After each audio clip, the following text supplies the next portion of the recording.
Okay, there we go.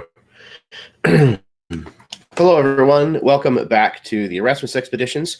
This is going to be session number 8 of a D&D 5e campaign in a homebrew world of mine called Momentum. This campaign is called Whispers and Fragments, and tonight's episode is titled Buried Truths. Very, very excited to get back into this. This has been a really fun campaign to kind of dig around in the world of Momentum with, and kind of let it grow organically through the fantastic players that I've managed to get for this campaign. So I'm going to actually pass it over to them so that they can do their introductions, plug what they would like, etc., and then we will get started. So first up, excuse me. First up is Jake. Hey, Internet, it's Jake from Mini Terrain Domain. That's where you can find me, Mini Terrain Domain on YouTube and Twitch, where I run tons of D&D out-of-the-box campaigns for various published settings on Mondays, Sundays, Mondays, and Thursdays, with a new campaign coming this fall every other Tuesday. I also do terrain crafting and building. For this awesome campaign, I am playing Katja Kybrick, a Delver dwarf who is young and petulant and is struggling to understand and maintain control of her shadow patron from the literal depths of hell.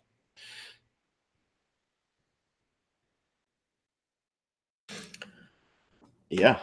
All right. Next up, we've got Alan. Hello, everybody. I'm Alan with Check for Traps, and I am reprising the role of Haroon, who's an Drenadil elf, who is a paladin and has since given up his sword for a more righteous path, if you will, and is trying to redeem his past mistakes. And hopefully, with this new band, he can do that. So.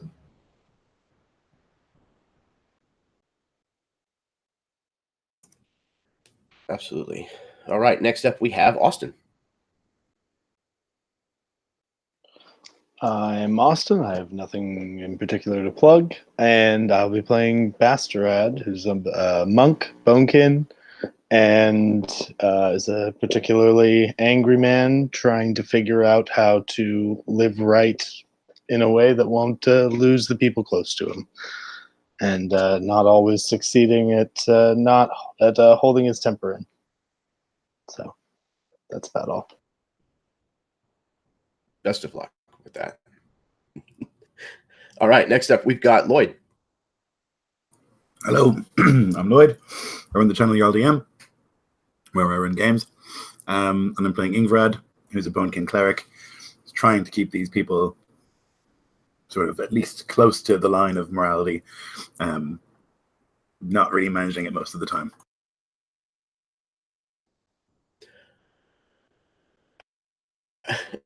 And good luck with that as well.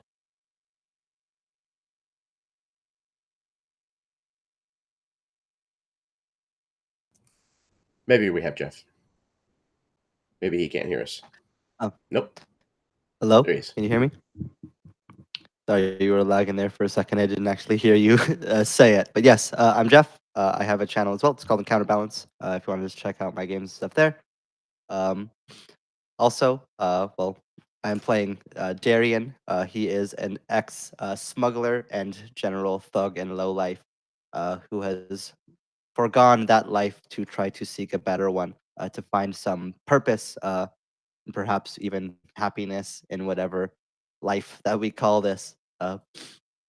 He has recently taken an interest in Ingvarad and her religious teachings, whether out of true attempted faith or just a curious understanding. I'm not sure yet, and I don't even think he's sure yet. So we'll see how that all plays out.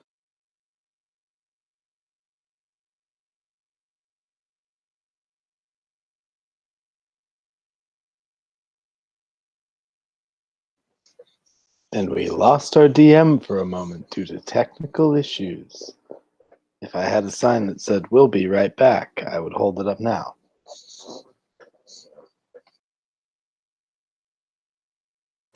I thought you were getting started on a wonderful session of vamping. While we wait and fill the time in. That probably would have been the smarter move. Austin picked up the mic and said, "All right, we're going to go ahead and fill time while our DM is gone," and then said nothing more. Yep. You got some guitars back there. You could give us a nice musical interlude. I'm not good at playing them, though. He's looking behind him like, oh, there's guitars here? No, there was a contemplative look when he turned to look Yeah. back at the What? I got a ukulele. That's easy to play.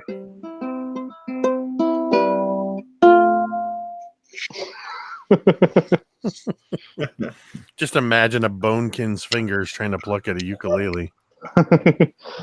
Their ukuleles look like bass guitars. I love you guys.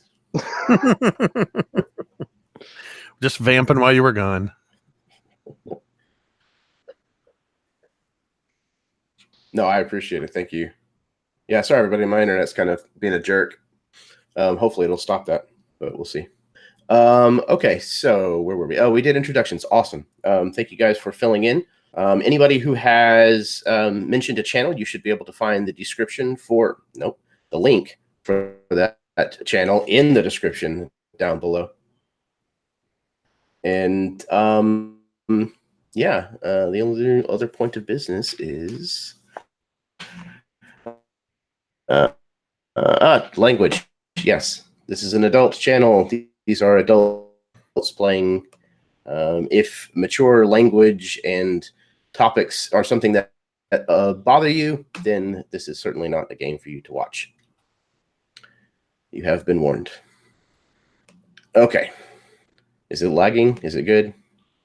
I have no idea what's going on. So. All right. Do you guys have any questions? Just a little bit, but for the most part, I can hear you. Well. Okay, good deal. Hopefully it behaves itself. All right, so if you guys don't have any questions, then we'll go ahead and get started.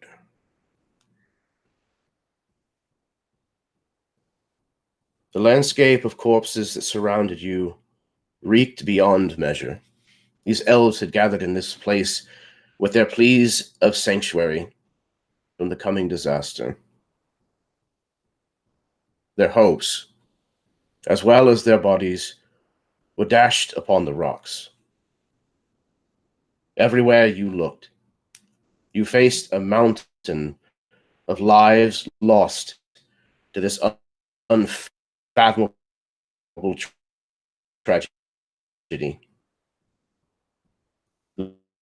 Laid at the feet of their Colossiah, Belorion, who looked down upon them from beneath the hooded cowl of his stone shroud, now shut.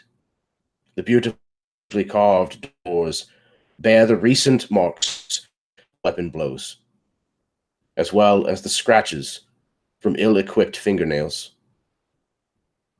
With no other easy way to access the bones of the God of Light, it would appear that his blessing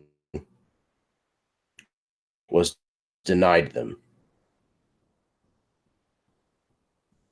You have arrived at the temple that serves Belorion, the Colossiah, that towers above you. You made your way here through valleys and hills of elven corpses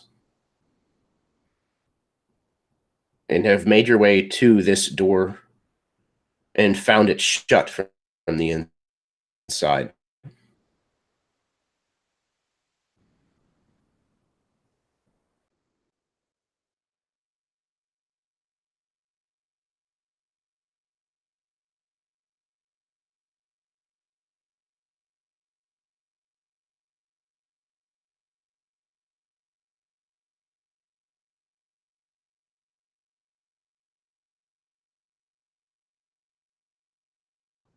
Yes, I did ask you a question. Sorry. So,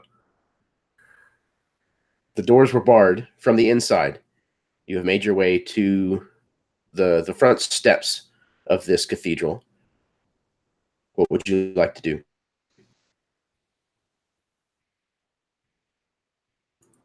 Ingrid is keen not to destroy any part of this statue if she can manage it. So she'll begin searching her mind for like a Gandalf-esque Moria password that she thinks might open a door that is sealed. And so she'll kind of like sit and contemplate for a minute, thinking like what kind of word would be used to seal a door here and how you could open it. And while she's doing this, Bastrad will, not thinking at all of magic or gods, start trying to look for like any sort of hinges on the door, or anything that he could use his knowledge of Bonekin architecture to dismantle it with.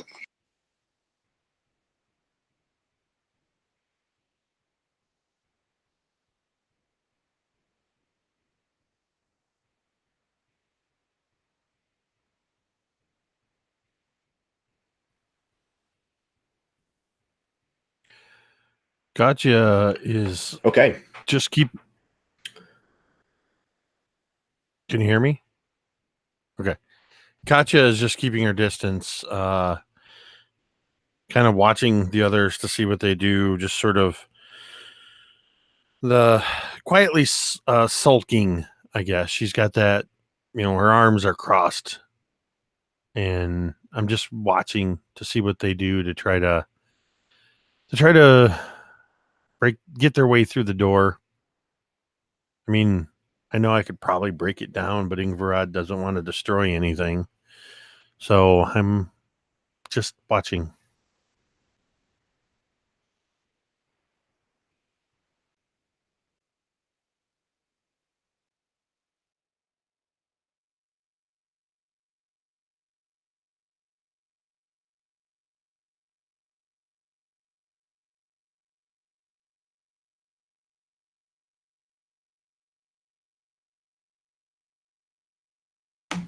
Anyone else? No. Okay. Cool. So, Vostrad, you're looking at the door and studying it, and you realize that the hinges are on the inside.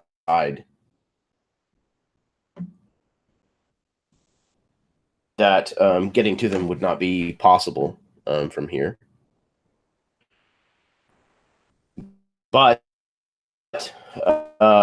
from your knowledge of architecture, you can tell that this building has been jostled around a lot in the crash that the city experienced, and it's not quite plumb. It's not quite standing straight up and down. So you think that it's even possible that there could be enough structural damage that there could be a crack big enough that some of your smaller party members could go through elsewhere. It wouldn't be on the front of the building, though.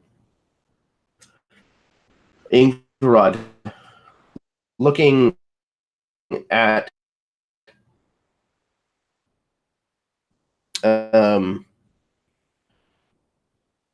this door, you don't think that there's necessarily any prayer or phrase that you that can do such. I don't know if anybody has access to the knock spell, but it's feasible that could work in this situation. So she'll just go through a bunch of words that she thinks might work. Imakari, Itwasam, just like all these like words in Bonekin that mean things like open the way and blah blah blah. She's saying them quietly enough so that no one is looking at her thinking this magic is useless. But she's going through a list that she thinks might work.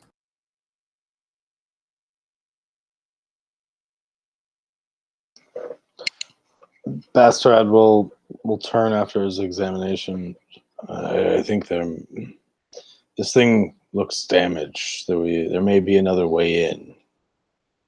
With the amount of damage apparent in this frame, some other parts may have split right open.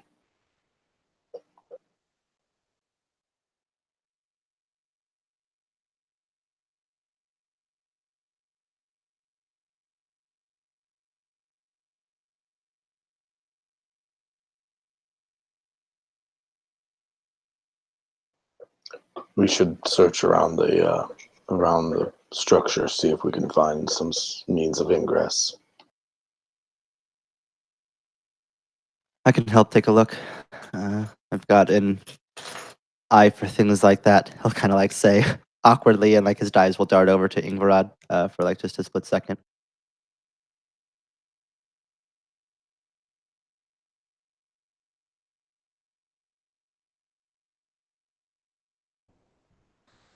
All right, Darren, you kind of I'll go with slink around the Darian. corner. You have to climb up onto.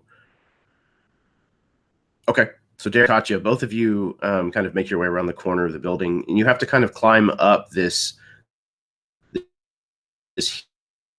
heap of the side of this. And sure enough, Bosrod is correct. It looks like the whole front of the building is kind of leaning like out a little, and the remainder of the building looks like it's actually leaning the opposite direction.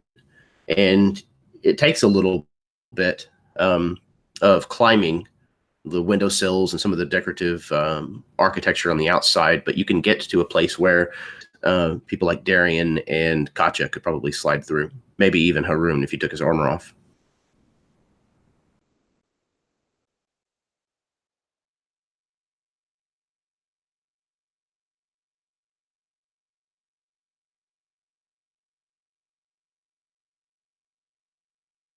Hey, Darian will kind of eye down towards Katya.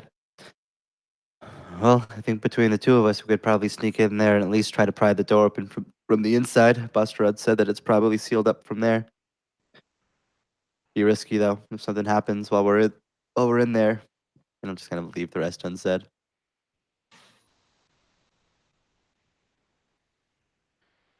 I mean, we're not going anywhere with the door sealed the way it is.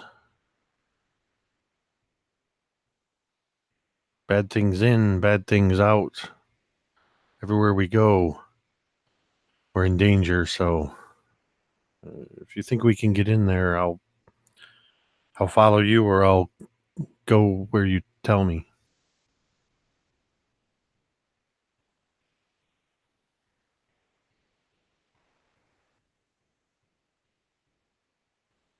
Darian will just kind of nod at that before like gesturing to the place where the crack is, and then just kind of like shrug his shoulders.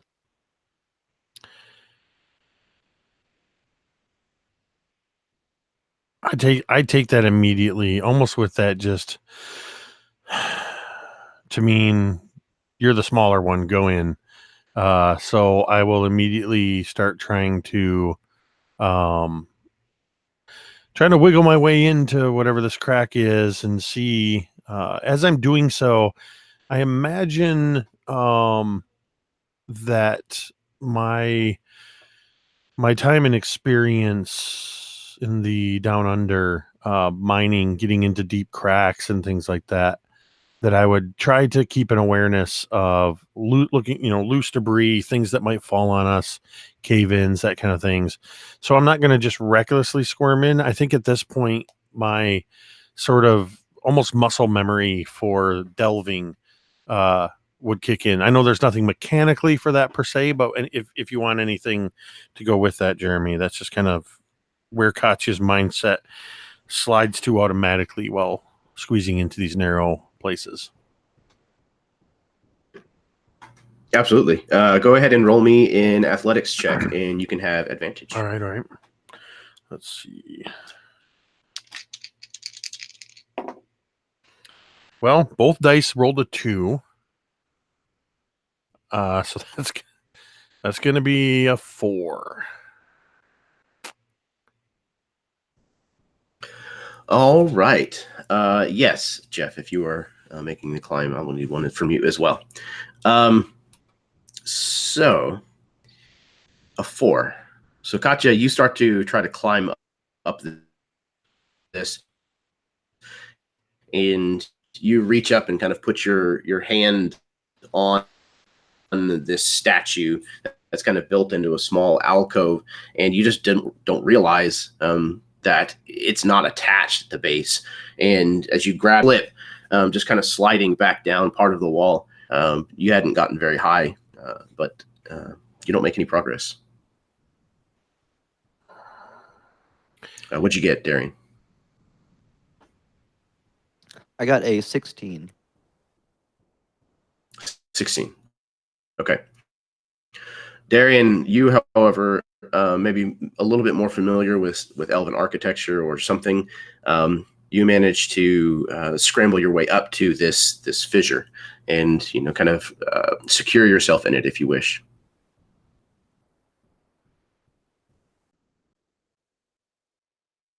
Yeah, he'll do so. He'll kind of situate himself in where this opening is. And then I'm going to try to look for some part where maybe there's a bit of a stone that's stuck out or a piece that's broken away. Something that I can tie a rope to and maybe help catch you up. If the wall looks like it'd be stable enough to support. Yeah, I'd say so. So where it widens out is, it looks like it was a window, and it has like these small like stone pillars that kind of at one time went up the length of the window. So one of them now is kind of jutting up, and then so it's pretty sturdy. Okay, so Katya, if you would like to try again, you can go ahead and roll another athletics check, once again with advantage. All right, I will try a completely different set of dice this time.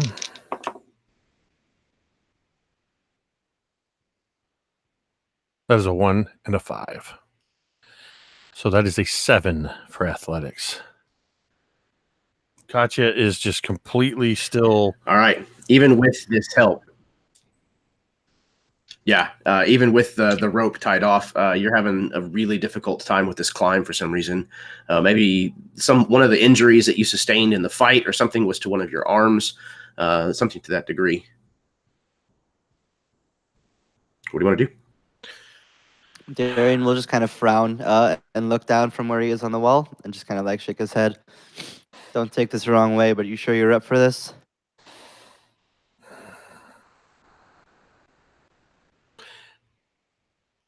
I think you would see something you've probably not seen the entire short time you've known Katya, as maybe you would have noticed in trying to move through, trying to climb, I've been favoring my left arm. And I would say, given these dismal rolls and the amount of injury that I currently have, that whether it's complete or not, it's almost like my shoulder is dislocated. It may not be completely dislocated, but I finally admit, I'm just like, I don't think I can do it. I think I am hurt worse. I'm hurt. It's okay. We've all taken some damage. It's just unlucky that it got your arm. Kind of like look back, like through the gap that he's now standing in, and like back down. It's just a door. It's not too far. I can probably just get it myself. If you want to just go talk to Ingrid, maybe she can patch you up a little bit, and I'll get it open. I will, but I'm going to stay here for a few moments to make sure you can make it through okay. So you don't get stuck in here alone. And I'm going to kind of position myself back by this crack so that I can leave once I'm basically I'm just going to listen for Darian scrabbling to kind of judge that he's made it before I leave and head back to the others. Yeah, so Darian will like quick coil the rope that he's got hanging down to you, but he'll just toss it down the other side so that he doesn't have to like try to slide or jump down the wall. He can just climb down the rope and use it as an escape if he so needs to in short notice. And then take a quick glance to make sure he's not crawling down into something stupid before he'll start to work. Yeah, taking a quick glance as you kind of toss the coil rope down, you can see that you don't see anything moving. You don't hear anything inside here. It's very, very quiet. And you start to kind of rappel down into this cathedral, and you see the furniture has been thrown everywhere in here. It's all busted and broken apart. Kind of laying around haphazard, but you don't see much of anything else, really. Do you head straight for the door, or do you wish to look around a little? If there are spaces that he can see with just like a small bit of movement and eye lines, then he'll kind of make sure to get a quick, very quick scope, but he's not going to wander too far. He'll always make sure to head in the direction of the door and use his eyes to get whatever he can. Trying as best as he can, just in case, to keep the quiet that hangs over here, in case it is the quiet of a storm to come and not of an empty place. Okay. So go ahead and make me either in insight or perception. Either one. Alrighty. That is what's. I'll do perception, which is going to be a 19 total.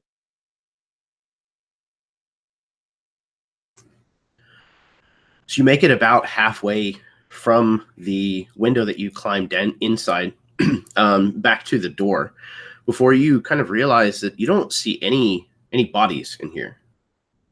Not a single body. No blood, no body parts, nothing in here as far as the kind of carnage and mayhem that is just on the other side of these doors that you're heading towards. But noticing that, you do manage to reach the door, and you can see that it does have basically just a big solid timber that's placed in these brackets on the door. It's going to take a little bit of lifting.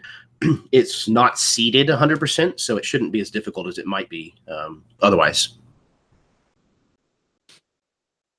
Yeah, Darian doesn't want to waste any time, so he'll just get right to it. Seeing that his party is just on the other side of that wall, he'll try to like heave up under this piece of wood and pry it loose.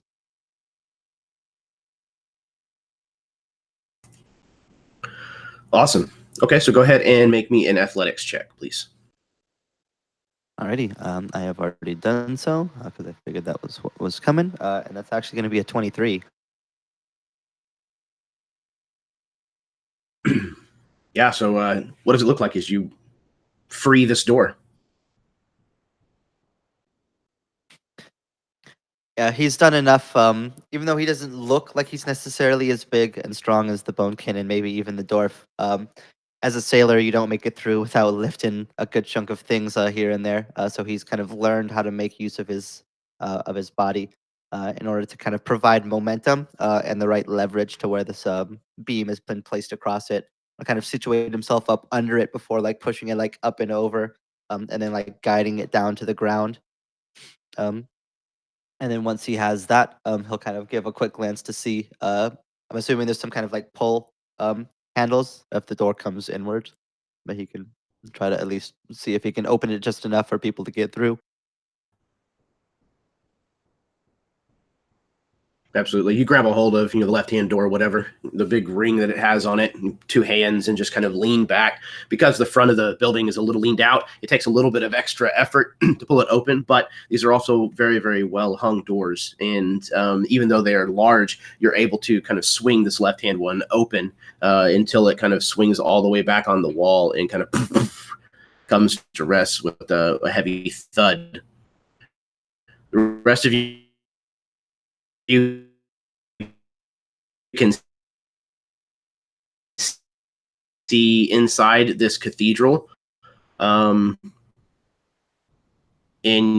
again, you notice the furniture and things are thrown about and broken all over the place, but you notice no bodies in here. And Darian will just like put his arms out and do like a slight bow, like he just put on a show, and then kind of nod in for the others.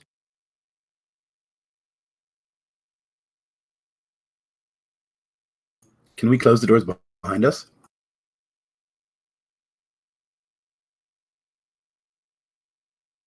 Yes, absolutely. Again, it would take a little bit of doing, just kind of be able to lift it up and let it fall back into place, and then you can put the bar back if you'd like.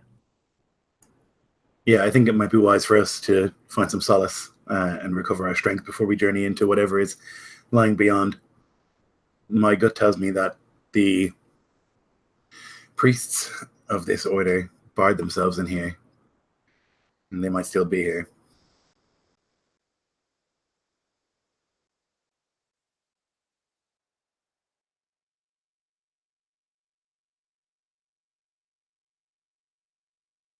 We should move carefully then.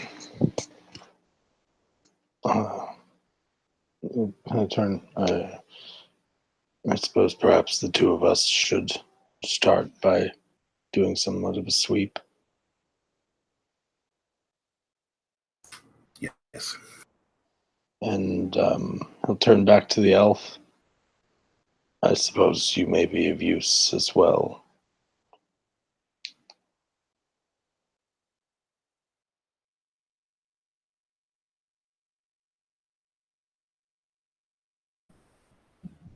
So we're just setting up camp.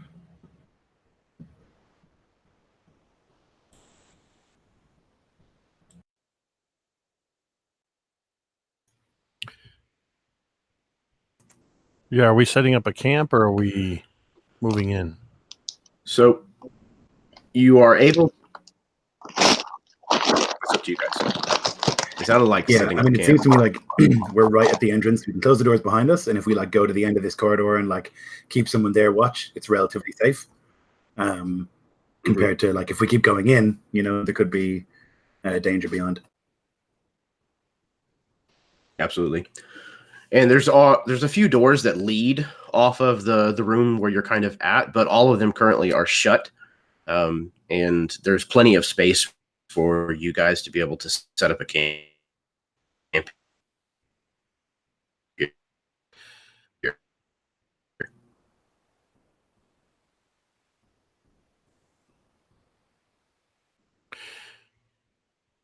I think once we sort of realize that once I realize we're gonna stay here, when Ingvarad kind of comes back to this area, I'm just gonna kind of walk up near you, Ingvarad, and very quietly, I think,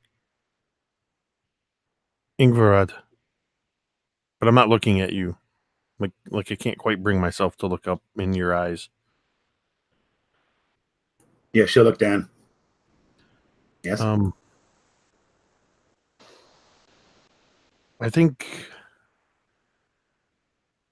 I need help. And I kind of pull my armor I don't really wear armor, I guess. The sort of robes, tunic, whatever, to the side and kind of show where my arm looks like it's not quite sitting right. I tried to help Darian, but I couldn't even climb. And I'm not going to be much good going forward. I mean, I can rest, but I think this needs to be put back. She'll put a hand on your head, which is like something she's done since you were little. And then like look and sort of it's dislocated. Pastorad? He's kind of peering down the corridor, like trying to figure out where, you know, like looking at all these doors, seeing if any of them are, but he'll snap back when he hears you. Yeah, what? She'll like jerk her head in this direction, and she'll like say in Bonekin, shoulder is disconnected, you need to hold her.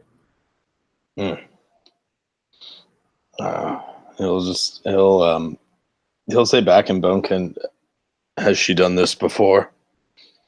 I don't think so. Oh, I've seen it. I've seen it, but this is my first time. This will hurt Katya. I can take it. He'll come up and hold her. So Ingrid would know what to do here. I don't really know how you would like relocate a shoulder, but I imagine it involves pulling it out and then sliding it back into the socket. And so with Bastrad holding her in place and Ingrid's strength, we'll try and do our best. And Darian will real quick, I imagine having seen this, if not gone through it himself, will like find some like strip of leather and some cloth to like put in her mouth, for one, so that she doesn't accidentally break her teeth, and two, that her screams won't be quite so loud.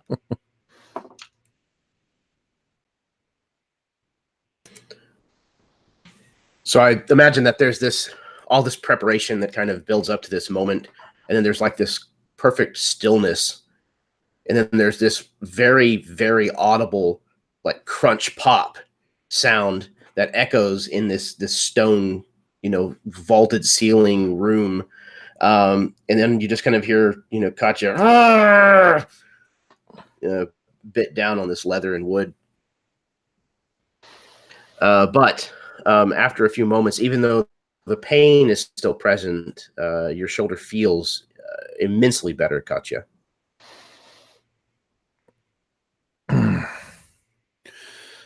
I kind of give it a little bit of a test rotation, expecting it to hurt more than it does, but it's kind of like, yeah, it's a little sore, but it feels incredibly better.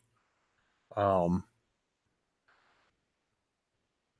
then I'll just go ahead and I'll just look around at all three of them. Thank you. And immediately walk away to find a quiet place to sit by myself, and I'm just going to do some hit dice healing and whatnot.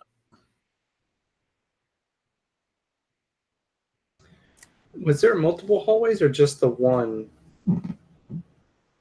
So just inside the front door, there's only a short hallway, maybe 10 feet or so, before you come to what looks like the main room of worship.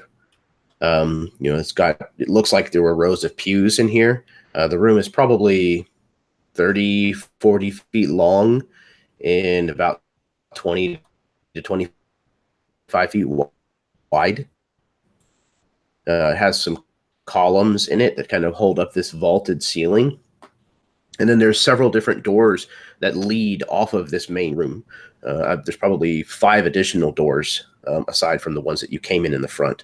And at the very far end, looks like there was a stone altar that has been like knocked over on its side in the crash. Okay. What I want to do is go ahead and, as I'm surveying the room, I want to use one of my divine senses, which does 2 things. One, it lets me know the location of any celestial fiends or undead within 60 feet that are not behind total cover. And it'll also let me know, or it'll let me detect the presence of any place or object that has been consecrated or desecrated. So I want to know those 2 things, I guess. And the types of animals are fiends and undead? And celestials. And celestials, okay. So you do not get the sense of any undead, fiends, or celestials in the area of your senses as you kind of extend out. And while you do so, you can tell that this area has been consecrated.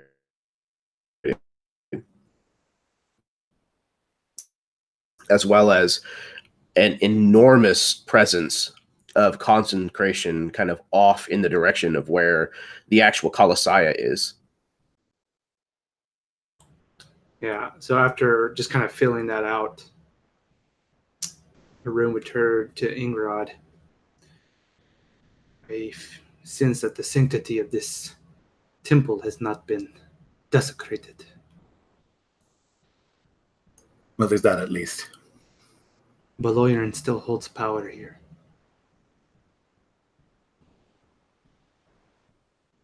Then we should be safe.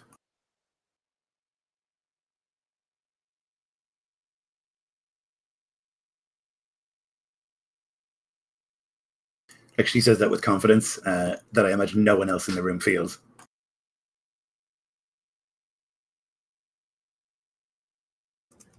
Do these other doors in this room we're in look like they all open inward or outward?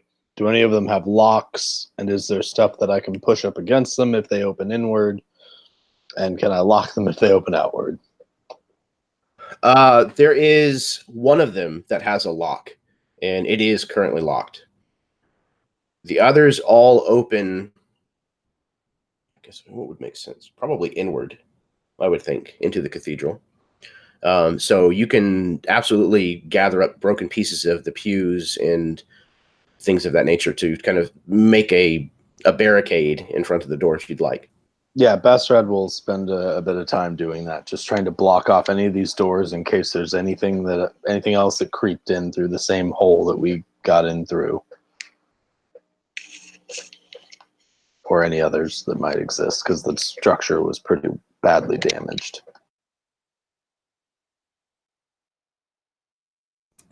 And you said the altar it's tipped over? Yes. Yeah, it had Okay. fallen off of its dais. Would I be able to put it back, or is it? It's fairly stout. You could certainly try. Okay. You need to make an athletics check if you want I'll to help try with to do that. so. Okay, then you can have advantage. All right, 16 and a 13. So that's 16 plus 5. So it's going to be 21. Ooh, buddy. Okay. So yeah, especially once Ingvarad kind of steps up, realizing what you're doing, and kind of lends you a hand, it's no problem whatsoever. You kind of hunker down, find good purchase on this thing underneath, and just lift and are able to kind of pull it back up onto the dais. Both of you would realize as you're doing this that an altar like this seems like it would be decorated with treasures of some kind. At least the holy symbol of some type, or a decorative table runner of silk or something like that. None of that is anywhere in this room. It doesn't even look like when the altar fell over that it simply like tumbled or rolled to a different position. It's nowhere to be found.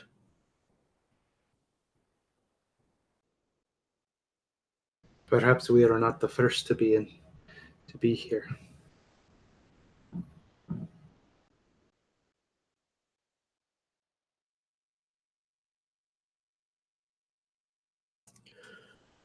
So Bastrad works at barricading these other doors, the ones that do not have a lock on them. You have shut and barred the double front doors to the cathedral, and have made yourself a camp, trying to essentially just get some sleep. Try to get rid of most of the wear that the battle that you just went through took its toll on your bodies. Is there a fire? Is there a watch order of any kind? Darian would definitely offer to watch, especially given that there's a couple ways into this room. Most of them are barricaded, but there's still the hallway and the way that they came in. So he definitely would want somebody to have an eye out, at least for a little bit. Yeah, Bastrad Ingrid. as well is interested in just staying awake, at least for a while, and making sure he does a fair share of watching.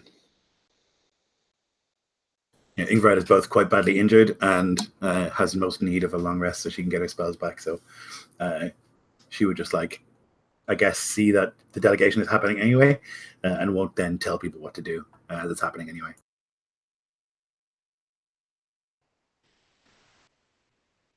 Katya's fallen asleep almost immediately after having her arm set, but wouldn't argue if woken up to pull a watch, as long as she gets some rest. And Haroon, before resting or as camp is being set up, once that altar is up, he would, not having much on him at this point, he would just reach into his belt pouch and pull out one gold coin, and he would set it upon the altar. and he would say a prayer to Belorion to kind of bless us and watch over us in this dark place.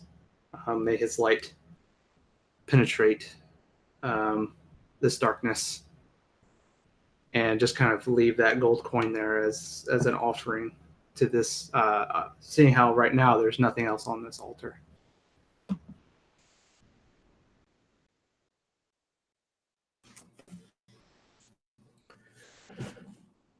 So you settle down.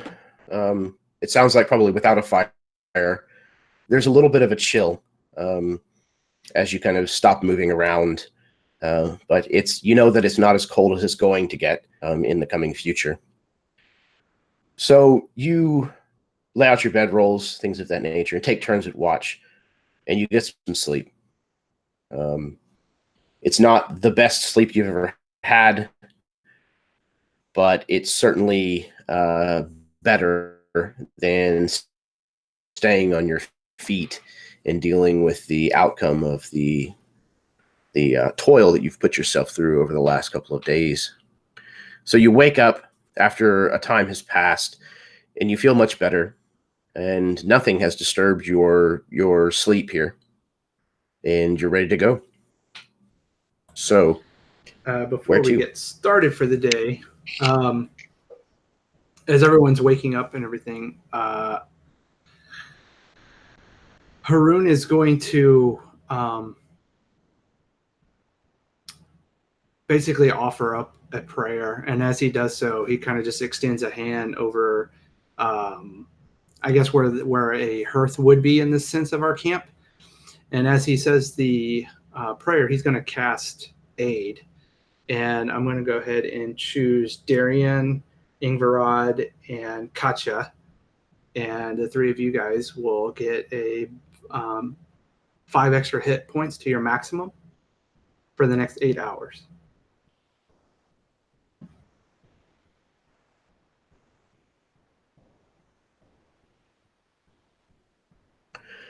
What does it look like as that spell takes hold, Alan? Is there a I would say Haroon, like his eyes are closed as he starts to say it, and then as the divine energy basically begins to fill him, the ether, as you will, he opens his eyes, and his eyes are glowing that ether glow, and it's kind of like burning, kind of like white wisp of smoke. And I imagine in this temple, there's probably a crack somewhere in the ceiling, and then in that instant, just where that hearth would be in our camp, a small stream of light at that moment beams in and just shines there, kind of over the three companions, and they just kind of feel more. They feel as if like somebody or something is watching over them at that point.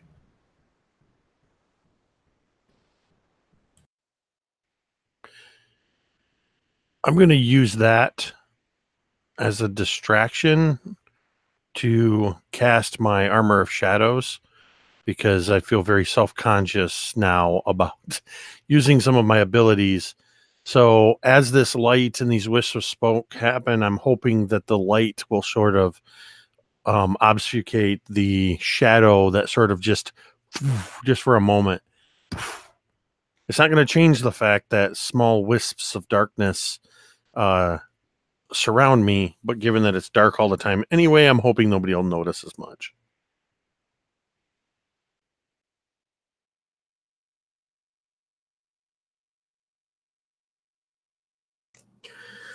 So once you're able to eat a meager breakfast and break your camp, do your preparations and buffering for the morning, where do you head? Someone had to bar that door. We should find them or find the way they got out. They may have left something behind. How many doors have we got in this place, excluding the one we came in through? Excluding the one that you came through, there's 5. One of them is locked, and the other 4 you barricaded. Okay. My guess is that the locked door is the best place to start. They barricaded one door behind them. They may as well have tried to barricade the next. And he'll turn to Darian and just kind of look down at him. I assume you know how to get into places you're not wanted.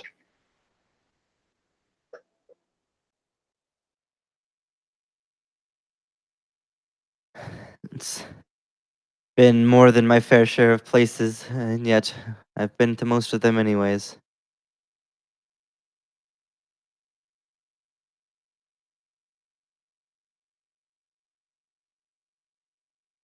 It's true.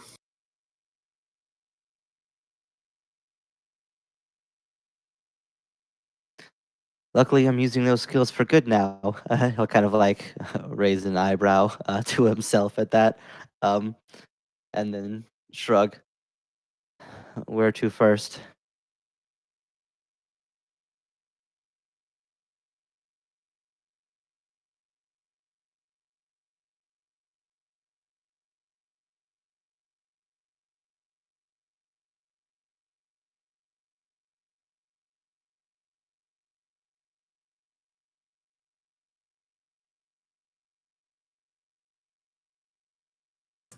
So the plan is then for Darian to try to open this locked door. Is that correct?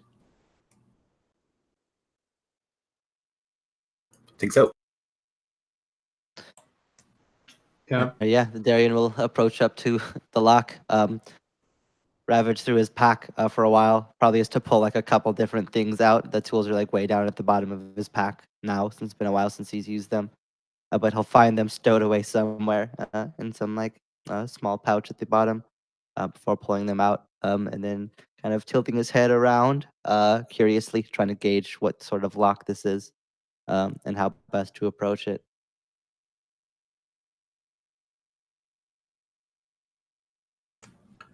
All right.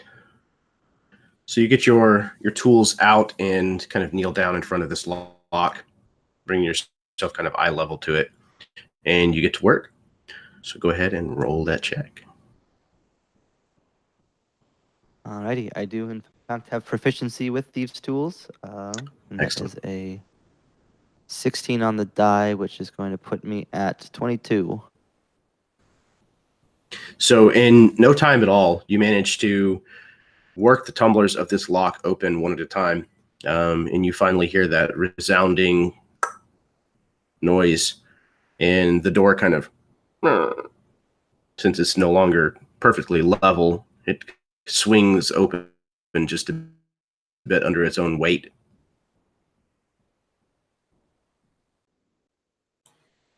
Yeah, Haroon at that point would heft shield and hammer and kind of proffer to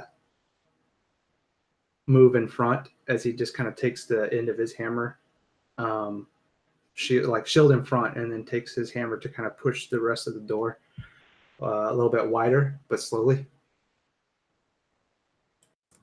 Yeah, it swings open with very little effort, kind of swinging once more, kind of with its weight until it opens. And you can see kind of a long corridor, and you see places for like torches on the wall. And these sconces are fairly nice. They're typical for elven design. They're kind of scroll worked like bronze, and but there's no torches in them. It looks like they've all been either taken or they weren't here to begin with. But you notice that there's a couple places just inside, or just outside the door, rather, before you go into the hallway, where it looks like there would have been like candelabras and things of that nature on the wall. But those, however, are missing. So this hallway looks like it narrows down to about 5 feet and continues on for about 30 feet or so, and then ends in like a T-junction leading to the left and to the right. But it's featureless other than that.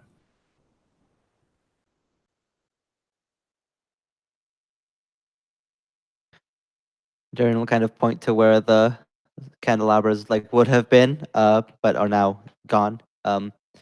And we'll just kind of shrug.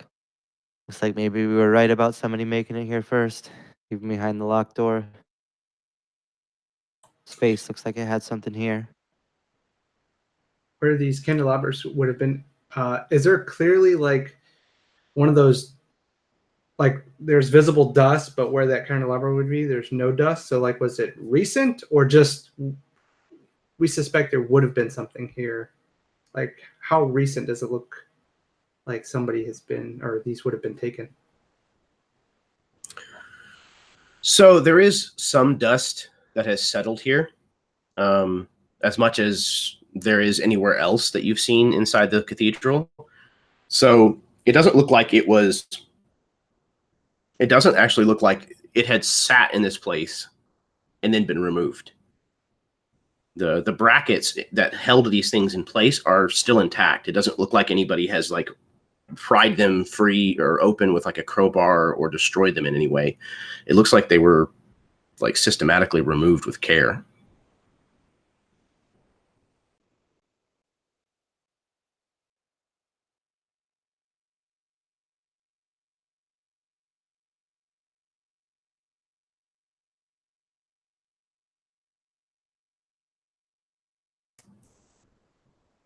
So is the plan to press further into the hallway? Or to try a different route? Let's press on. Okay. Yes, this trail of missing things seems promising. So you press on downward towards the end of this hall where it tees, and there's a left-hand turn or a right-hand turn. To the left, you can see the hallway continues down about another 40 or 50 feet or so, also 5 feet wide. It looks like there's a couple of doors off of this side, one on either end of the hallway, but the end of the hallway ends in like an iron gate that looks like it has a lock in it as well. To the right, there's at least 3 times as many doors in the same length of hallway, and it ends in a solid door made out of wood.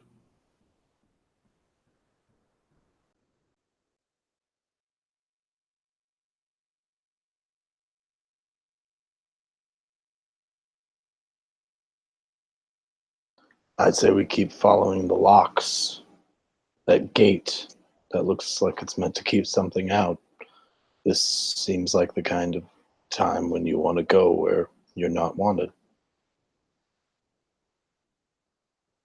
I agree.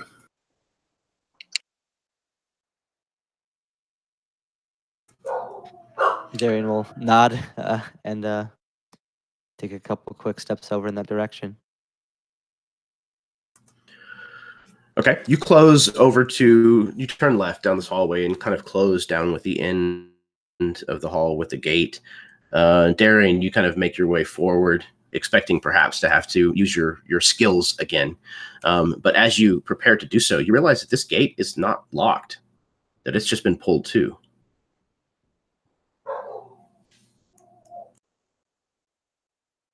Yeah, Darian will like already have the tools like ready in hand, and then he'll like lean in to try to like find the lock to get to work. And then just kind of squint his eyes curiously, and then just like grab the gate and slide it, and then just like look back towards the others.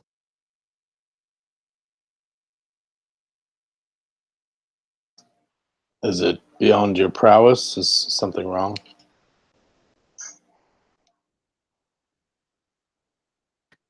He'll like pull the gate open. Not locked. Oh.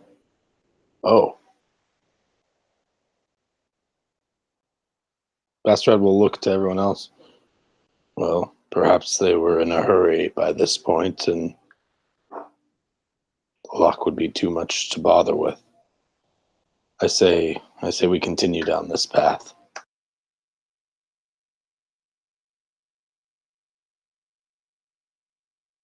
Is the other door locked? There were 2, right? So in this hallway, there's 2 doors on either side that you basically walked past to get to this gate. But neither one of them were locked. Yeah. Neither one of them have locks on them. And we should not leave anything behind us. Ingvad will shrug.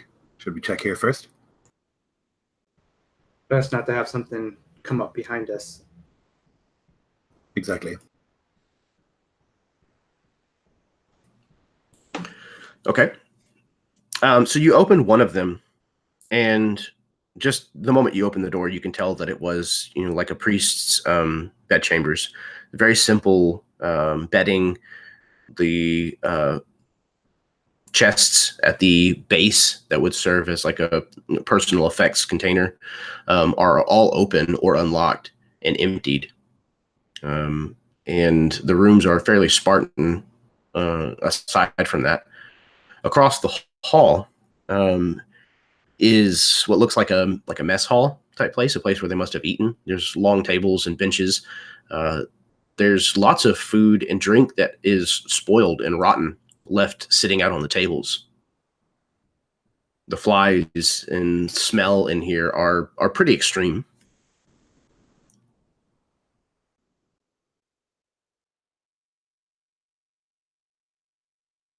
So I imagine we do like a sort of SWAT team, like open the door, check, and make sure that it's clear, sort of entrance, and then see that there's like nothing of huge interest.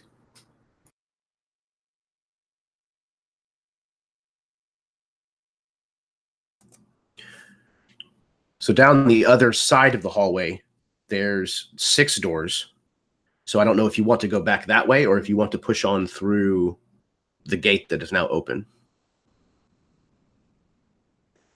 I think we have the time that we can systematically just go through one by one, open all the unlocked doors, check them like that, make sure they're empty, and just make sure we're being safe. Excellent. Okay. So you check the doors that kind of line the sides of the hallway, and it's much the same kind of stuff that you would expect to find. Simple rooms that served the people who served the temple.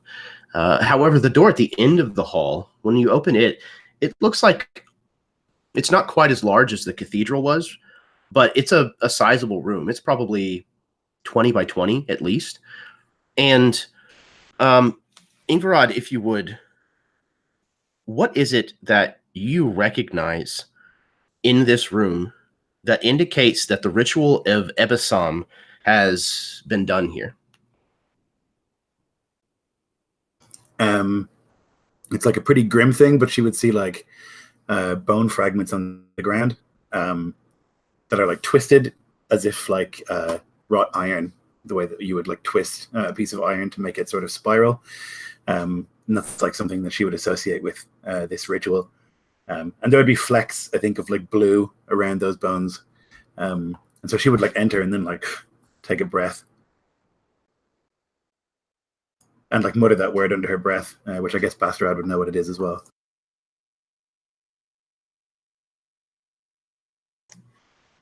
Yeah, if Basterad was not familiar with this term before, I believe he was made familiar with it whenever his ex-wife was found. This grafting, if you will, magically grafting of bonekin bone into a mortal is seen as kind of the worst kind of blasphemy that you can do, at least amongst the bonekin.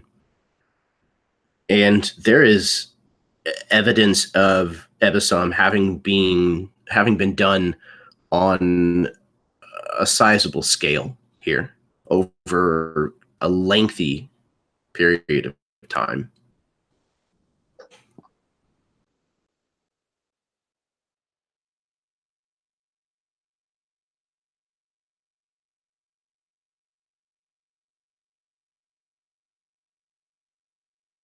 So Ingrid is gripping her hammer tightly and like not entering the room. She's like sort of frozen in the doorway. She like has flashbacks to her sister and everything that she had seen, and is trying to like breathe to keep it together.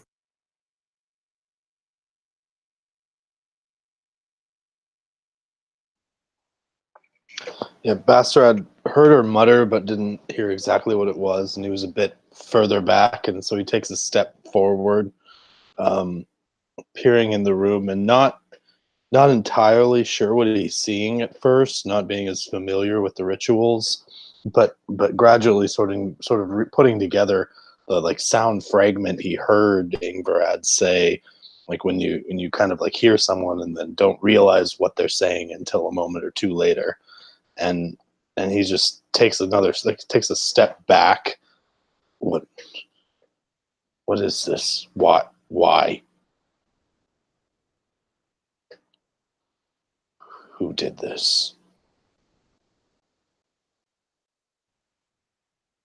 Can you tell how recently? Is it whoever we're tracking?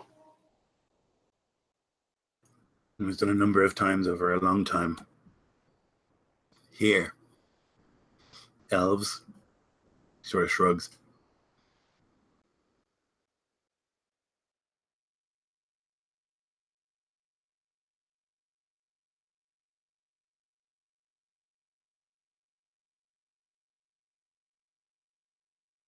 Whoever took everything here, then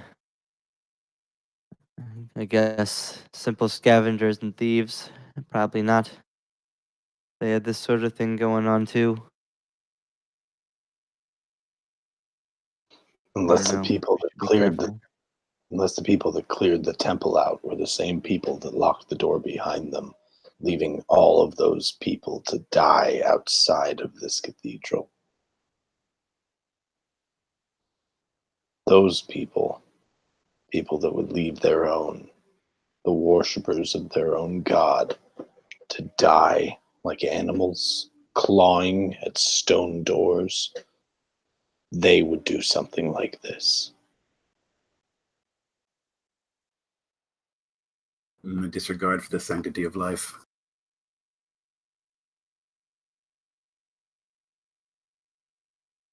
Is there any equipment here, Jeremy? Or like, like on the ship we saw a bunch of equipment and that kind of thing that we could destroy? Definitely nothing quite that advanced. I imagine that Ibisam is probably like a much older kind of ritual. Yeah. So, I mean, there's certainly the tools of this ritual that have been left here. And this place has the look, Harun, especially you'd be able to tell that even though you didn't detect it through the walls and such, that you get the feeling that this is probably not a consecrated space.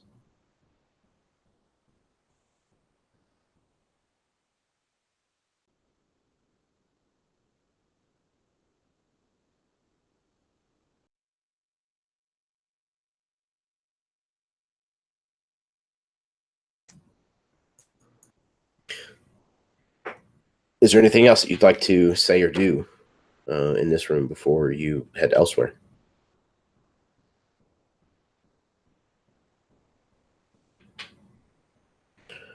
Okay. So do you return back to the open gate then?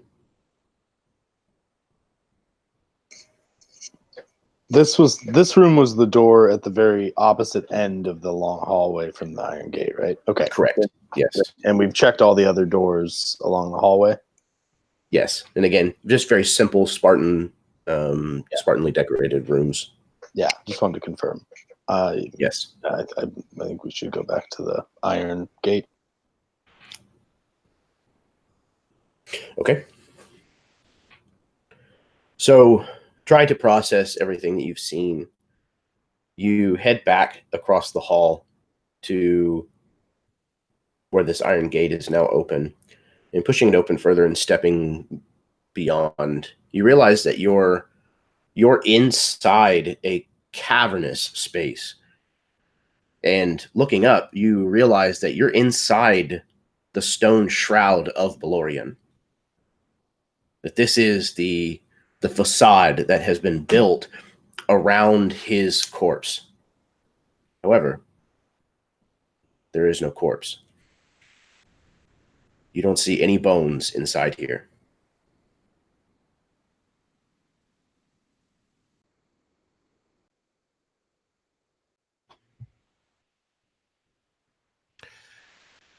I think Katya speaks for the first time, having silently observing the others, not too keen on this ritual religious stuff. This is probably coming into what is essentially an empty bank vault. Is the first you would hear, "What the fuck?"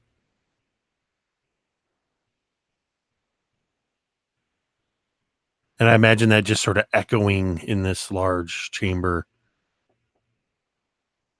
And maybe that just sort of a dull thunk as the head of my axe hits the ground. I'm still holding it, but just what? A miracle.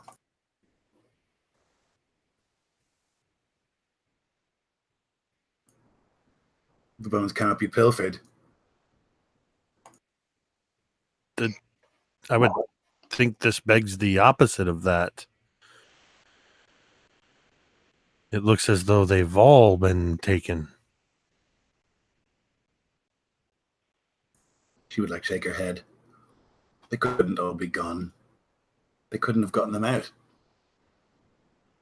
Belorion has taken them somewhere.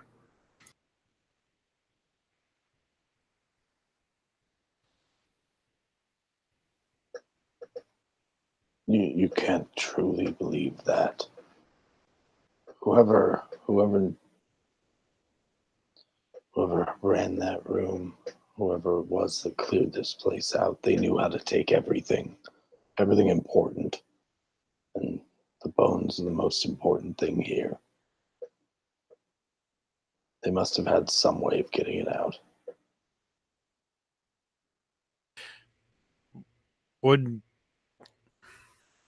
Would it be possible that he just left?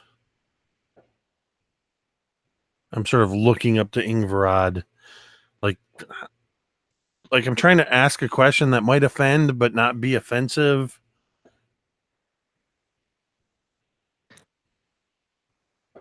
While this conversation is going on, Darian's gonna hunch down low to the ground and kind of try to take a look. I imagine that these bones were huge in size, so the chance that they were just lifted out, especially through doors and small chambers like that, would be unlikely. So he's gonna try to see if there's any scuff or drag marks or chips in the stone where something huge was dragged across them, or find any evidence other than actual the god himself standing back up and leaving.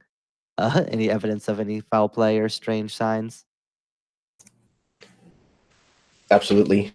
Darian, poking around, it's not difficult at all to find a couple of broken pieces of something. It looks like maybe a tool of some kind. It looks like it was broken and then kind of discarded off to the side. You've seen enough bonekin made tools with your time that you spent kind of amongst them that you're fairly certain that it's bonekin made.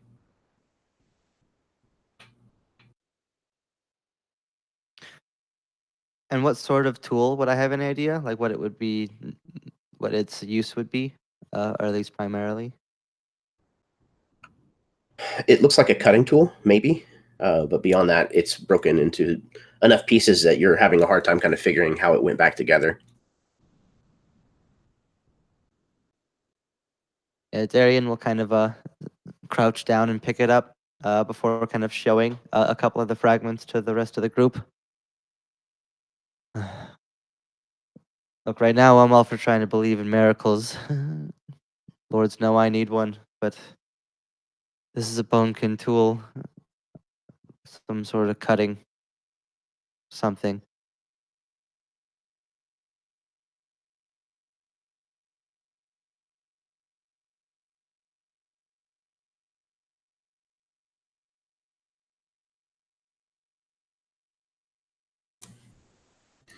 I think you get the impression that Ingvarad. So, Bostrad.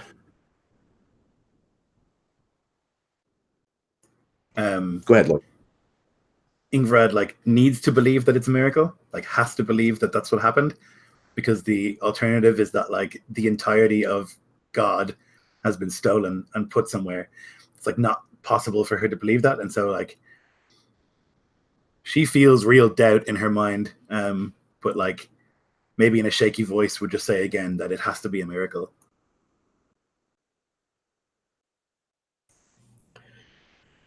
Bostrad, you notice the pieces of the tool that Darian is now carrying, and you recognize that it is, in fact, bonekin made.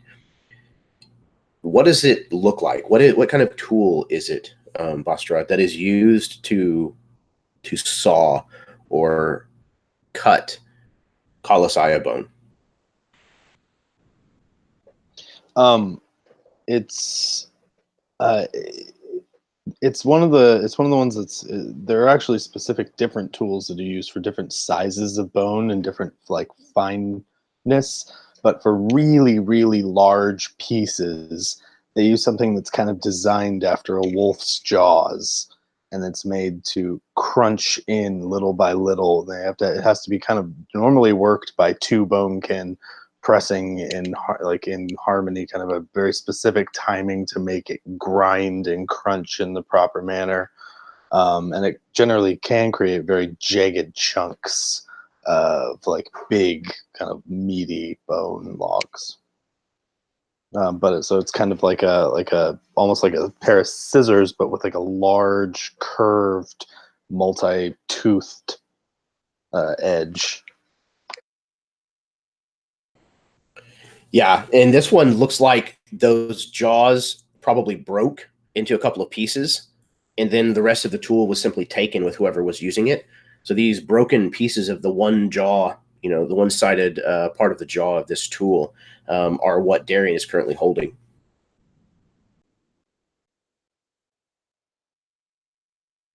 That's a jawbone.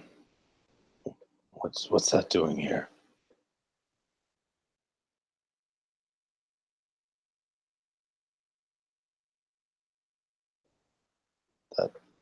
That can only mean Ingbrad. And I know you want to believe it walked out of here itself, but someone took it.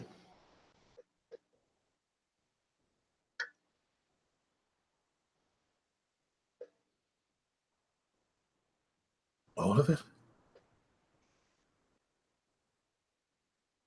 They may have broken it down to get it out.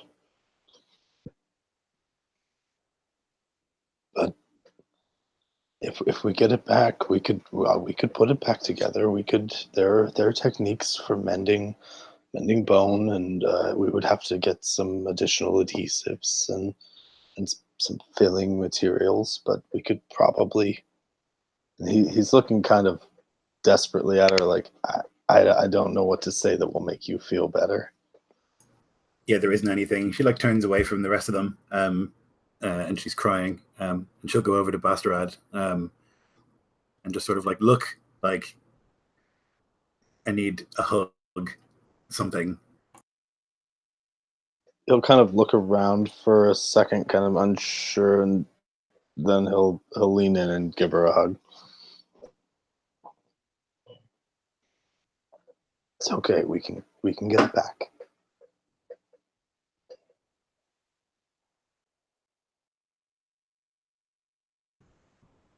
So while the two bonekin are kind of taking a moment to try to figure out what exactly you are all witnessing, what are the other three of you doing?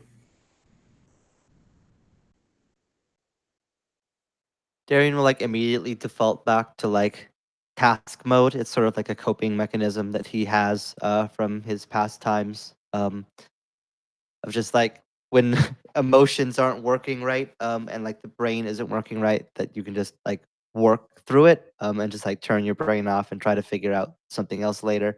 So he's immediately just going to begin like looking around for like any sign of where this might have been taken, if there's any trail or passage or anything that could possibly make sense, perhaps in futility. But he can't help but like just like if he can find a trail, then he can tell Ingvarad that there's a trail that they can follow, and it's just like in his mind, it's like the only thing that can like make sense as any sort of solution, other than just sitting here in despair. And you are able to find a little bit of a trail, broken pieces of bone dust, small fragments of it that were left behind, scratches in the floor. They all seem to lead back through the iron gate, back through the hallway that led you here.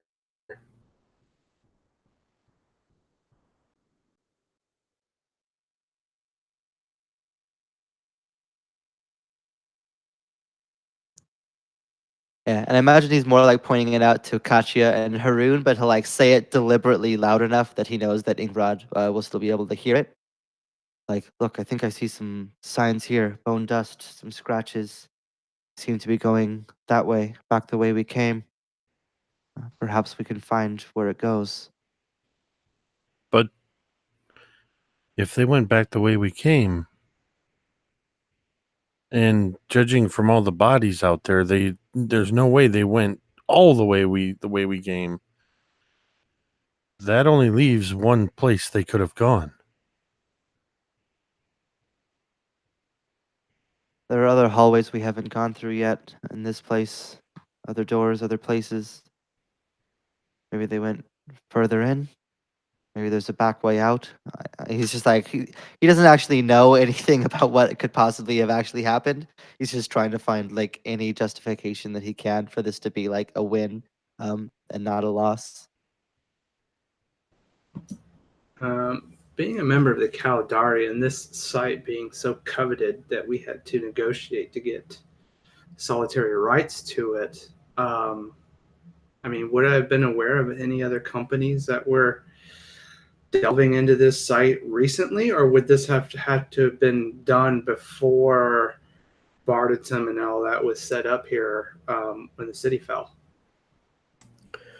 So Belorion is one of the largest Colossiah that is known. Again, he was probably 120 feet tall.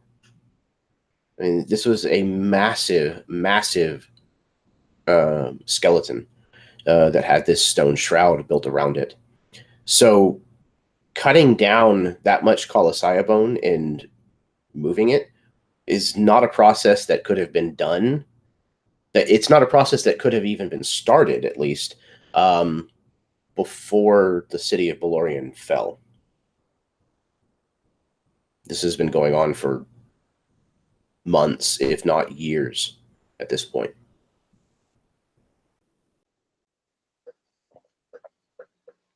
This may be not so much a symptom of the city falling. This may be the cause.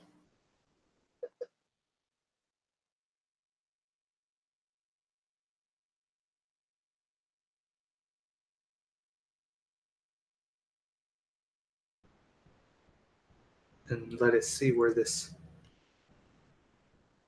trail takes us.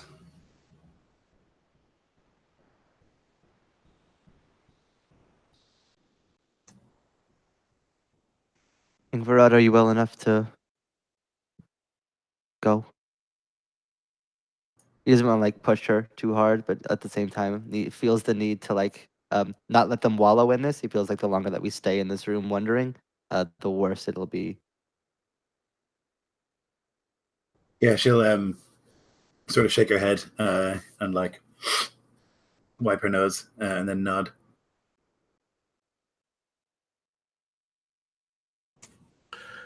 You follow this faint trail of scratches and bone dust that has worked its way in between the stones of the floor.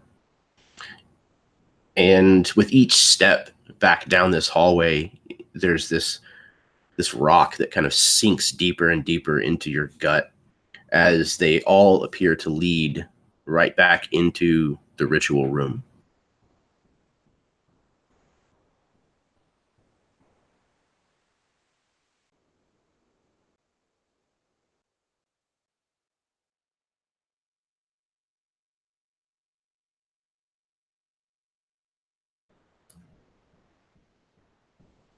I think as much as Haroon does not want to go into the room, being that it is a desecrated site,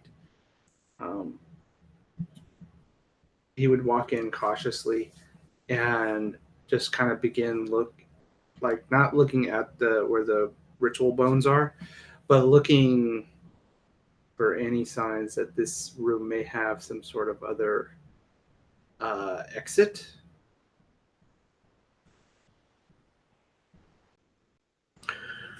As you cross the threshold of the room, you can feel the difference of the energy in here. There's almost a discernible temperature difference as you step through the door, and you think you even hear like a slight whisper just as you crest into the room, but soon it returns back to the dead silence of this place. And looking about, you can see again small pieces of bone fragment and bone dust and scratches that kind of lead all over the central part of this room, kind of within the ritual. Excuse me, the area that was used for this ritual. And along the back wall, you think there's a place here that looks a little off. Once again, this place was kind of thrown around a lot whenever it crashed. The whole city crashed into the ground here. And there's something about the way that this panel of the wall is sitting that it looks like it's jostled differently than the rest of the wall. Yeah, I imagine he would try to put his hands or fingers and then either try to push it in or pull it, just open it.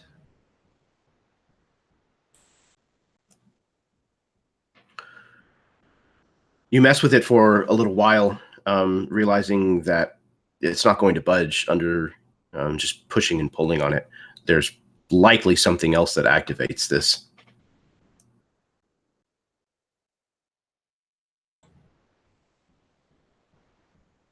I believe this is a false wall, but there must be some sort of mechanism that opens it.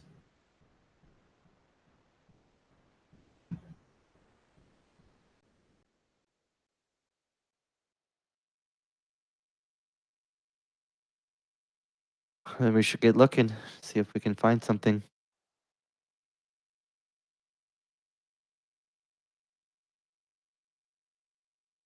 Could it have anything to do with the missing torches and candles in the other room?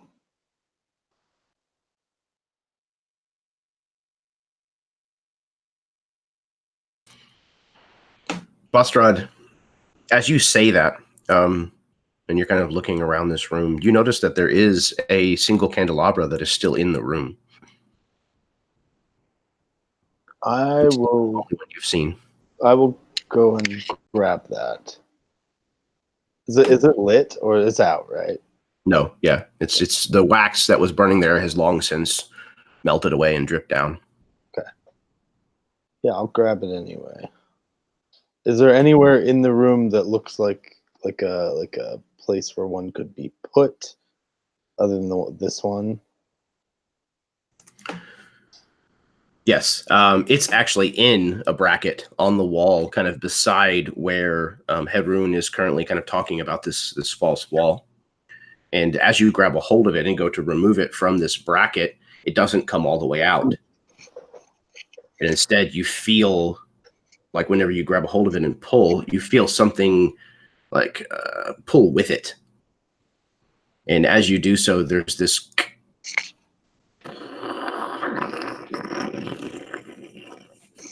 noise as this wall drops back about a half inch and then starts to slide slowly to the side.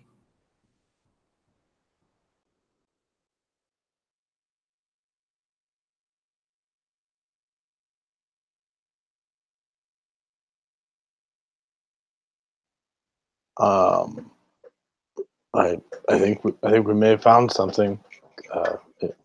Ingrid, Katya, Darren, come on, let's. We should kind of look down what kind of corridor am I looking at? This corridor is narrow, maybe 5 feet wide again, and goes well beyond how far you can see. And it looks like it has a fairly steep descent downward. All right, I'll just start heading down it then, and tell them to follow. I think I have a staff with a one of those glow things on it, right? With the sun lamps. So I'll take one of the sun lamps with me.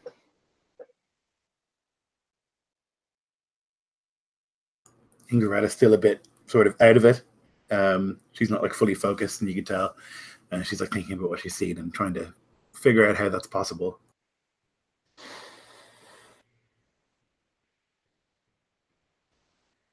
I'm going to move ahead of Bastarad and sort of to the edge of where his light reaches, trying to extend our advanced look with my dark vision. As I just sort of look back at him as I'm moving ahead. The further down we go, the more I feel my experience comes into play. I don't doubt you. He'll be fairly genuine when he says that. But if you do encounter anything, I would suggest you come back to us and we can attack together. Yes, I will not make any rash decisions. I'll try. He'll just nod and continue with the light.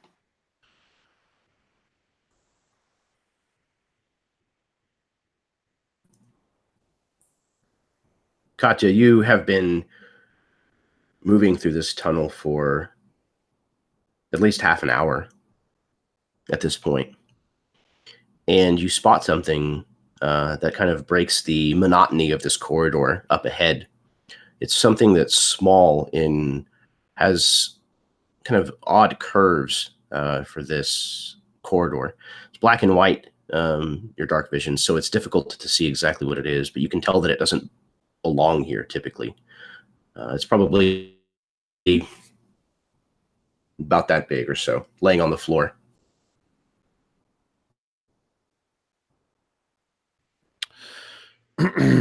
I will.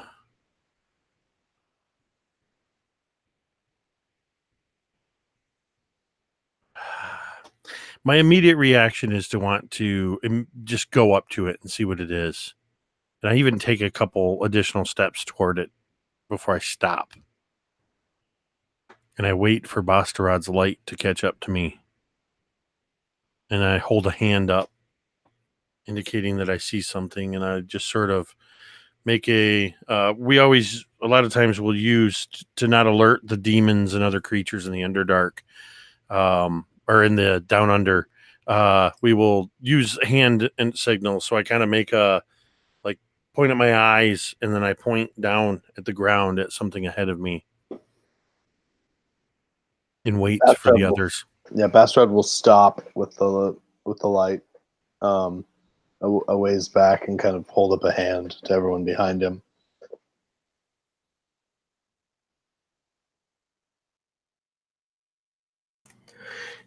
Now that the colored lantern of Bastarad has approached, Bastarad, what time of daylight was it of your sun lamp? Was it like more of a purplish hue, or was it based on our the track that we've been keeping? What time of day is it?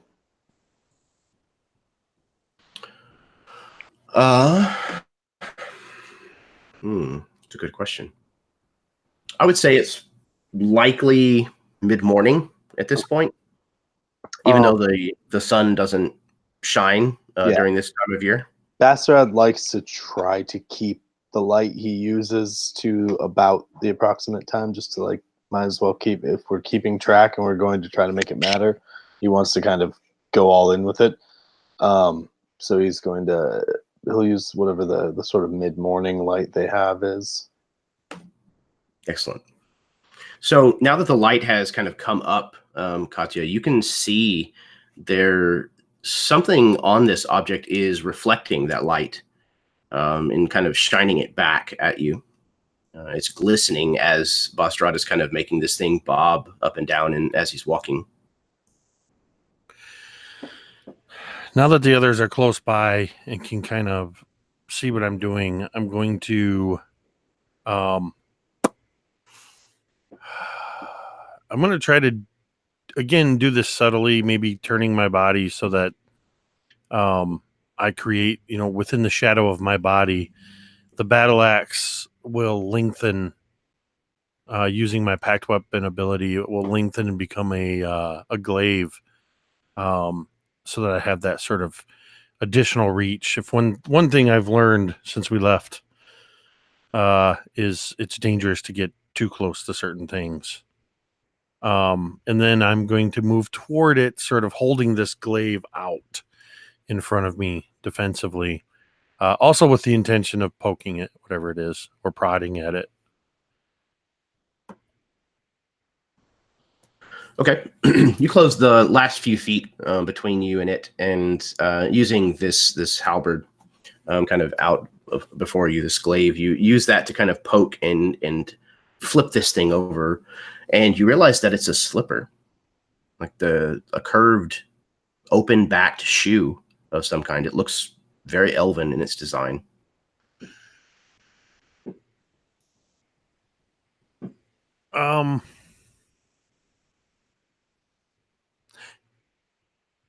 Yeah, I think I would just sort of kind of poke at it a second to make sure. And then I would kind of almost like keeping the tip of the glaive pointed at this. I would sort of walk my hands up the haft and then sort of spin it around as a staff, reach down and just pick it up and turn to the others. It's a shoe.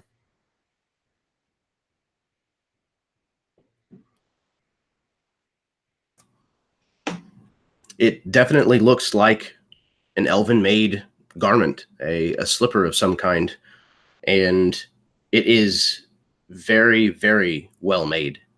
This is not the slipper of even a wealthy merchant. This is the slipper of somebody who is at least in the lower tier of elven nobility, if not higher than that.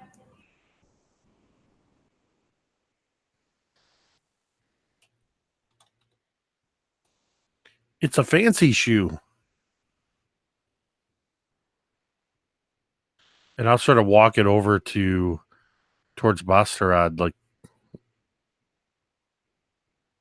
I mean, I don't know much about fashion, but this doesn't look like something you just leave behind. I've never known anyone who wasn't fleeing to leave shoes in their wake. So we must be going the right direction. They were in a hurry because maybe they had gone too far and the city was starting to go down. They needed a way out. Well, we'll continue looking, but I'm going to keep this. This has got to be worth something for trade. Shoes are generally worth more in pairs, but Yeah, it could be of some value. That smelly goblin, that gremlin will see some value in this. And I'm going to tuck it into a pocket of my pack and resume. Although I think even I'm a little bit more cautious seeing our first evidence of something. So I'm still keeping this glaive and just sort of continuing moving back to the edge of the light, scouting ahead.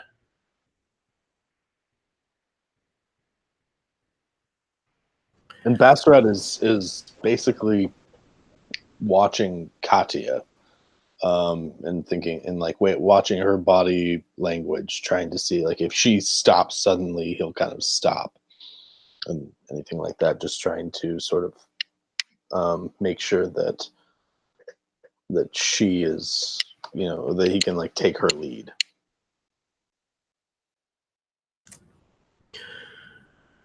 So you continue onward for another hour or so. Katya, your people are experts at mining, and your guess is that this tunnel couldn't be more than 2 or 3 years old at the most. And there's no interruptions. There's no offshoots. There's no doorways or staircases or any other entrances or exits from this tunnel. It just continues on for miles. And finally, at the edge of your dark vision, you see something, a feature that is different than the narrow walls of this corridor. You see another iron gate up ahead of you. And you can see what looks like moonlight, starlight, beyond it. I'm going to stop at a point where if Bastarad catches up to me, his light won't spill out through this gate. So probably like 40 feet shy. So Bastarad, if he's keeping an eye on my body language, would see me stop and sort of plant this glaive in almost just in the middle of the path, and then just turn and just wait and sort of motion for him and the others to come forward. Look, just there. If you can you dim this light, Bastarad? Look with your natural eyes. Didn't we get some sort of a lantern thing that we could shutter the light with? I thought we talked about getting one of those. Yeah, I think we treated it like a hooded lantern kind of thing. Yeah. Yeah, so I'll kind of shutter it. Give your eyes a moment and look this way. The way we are going.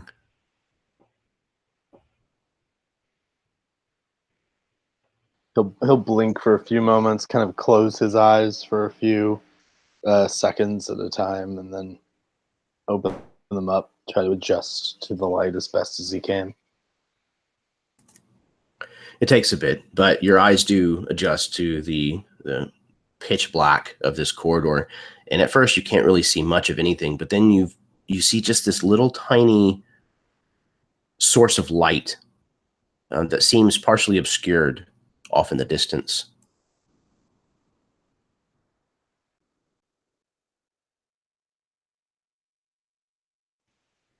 We don't know what's on the other side of this gate.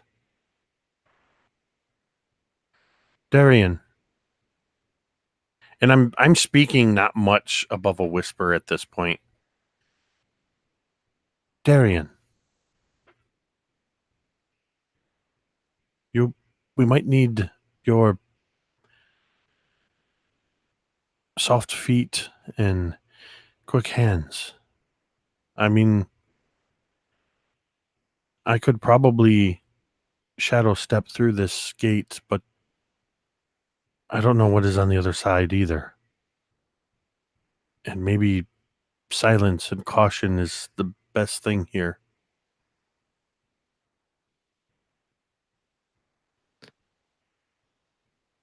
He can't help but like smirk a little bit at you specifically recommending quiet and caution, even in this tense situation. It was definitely But spoken through gritted teeth. He'll nod. Yes, if we're gonna go, we should go together at this stage. The further we get, the more it seems like we may be walking into something. Let me take a look and see. And he'll approach and see if he can figure something out. If possible, I would like to sort of assist Darian using my dark vision, just to kind of talk him through any manipulation of a lock or anything like that, just to kind of help point him in the thing, basically just to lend the help action.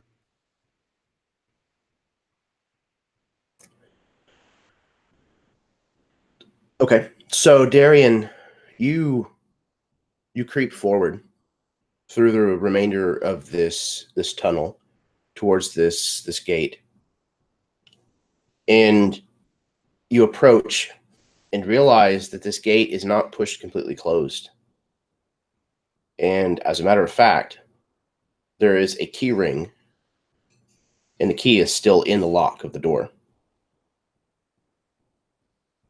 That is where we're going to go ahead and take our break. So 5-10 minutes, go to the bathroom, refill your drinks, smoke them if you got them, kiss your spouse, etc., etc. Yeah, thank you guys for watching this evening. Thank you for anyone who may be tuning in the future. Just sit tight, and we will be right back with the second half of episode 8 of Whispers and Fragments.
Hello, hello. I am back. Still recovering from AtCon. It just happened this past weekend and was absolutely a blast. But it kicked my ass. I got sick literally 2 days before I left. And I'm still fighting it. So that part wasn't fun, but I'm still dealing with the reverse jet lag a little bit. Getting back into my time zone, and Was that tough, is it? yeah, I knew before I opened my mouth. I'm like, dang it! Every time I want to complain about time, Lloyd's around. That must be hard for you. It is. It really is. That 3 hours, you don't even know, Lloyd. I'm just No over here idea. whistling that I'm Innocent theme song. I woke up at like 2:30 in the morning last night. Like I would fast asleep and I woke up and I was like, "Oop, time for dinner." It was so weird. God, that sucks. Yep. Oh man. Today was my first day back at work, so Ugh. I was not used to the usual routine. But I just like when we started the game tonight. Of course, first off, I'm like, well, it sucked that Alan couldn't be there with us.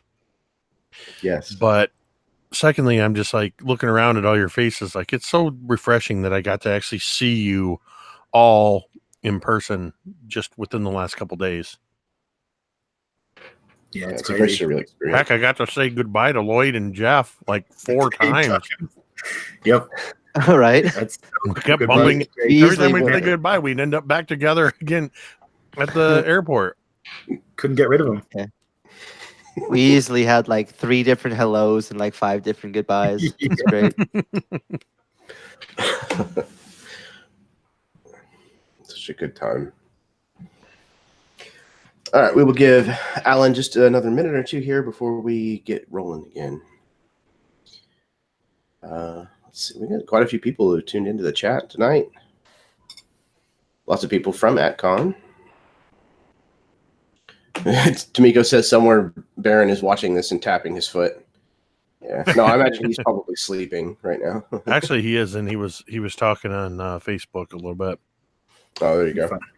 reminiscing about being assassinated by Matt. I watched it. Matt Click quietly stealthed over a picnic table and put his arm around Baron's throat, and Baron about jumped. He was so startled. Got the stealth kill on him.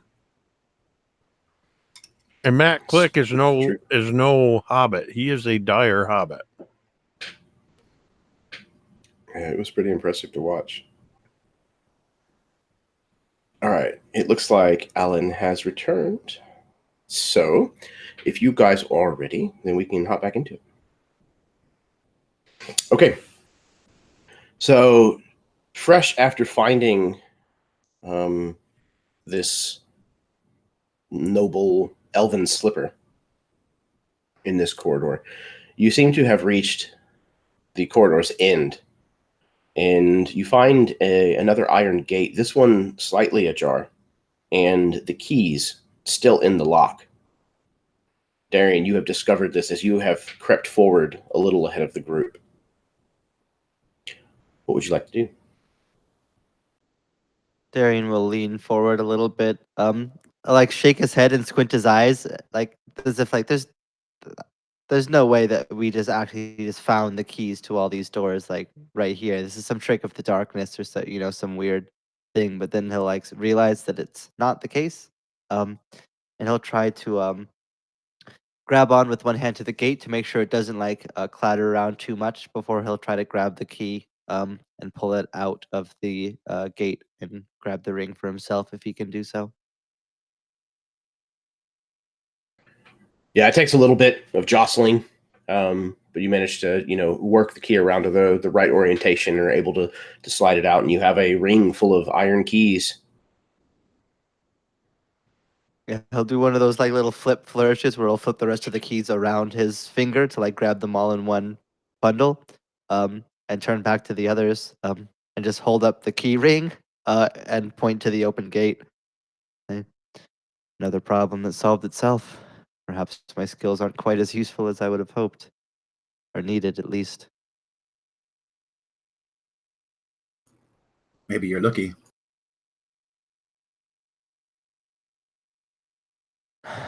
Maybe. I'd rather believe that one over the first.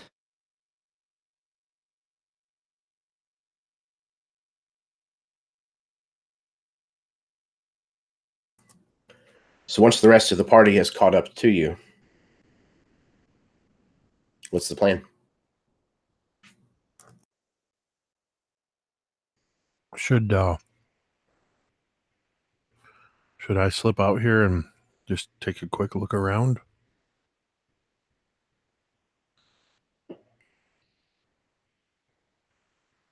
Might be best. You're the only one that won't announce our presence, you and Haroon.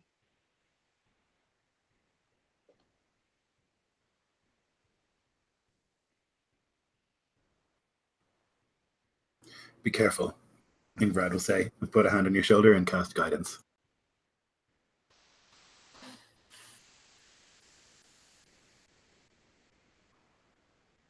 All right. I am going to very quietly slide outside and see if I can get a good look around. Okay, roll me a stealth check, please. Let's see. Stealth. Yeah, I'm not so good at that. He said quietly after agreeing to stealth. All right, so with the guidance, that is a total of 8. So I imagine Darian is probably standing behind Katya, cringing as the dwarf is kind of moving out. And though she is definitely trying to be quiet, is not overly succeeding. Especially in the dead silence of this place. But Katya, sneak out you do. And looking around, it takes you a moment to kind of realize exactly what kind of architecture and structures that you're seeing. It dawns on you after that moment that this looks like some kind of dock yard, some kind of like place where these elven airships may come and go.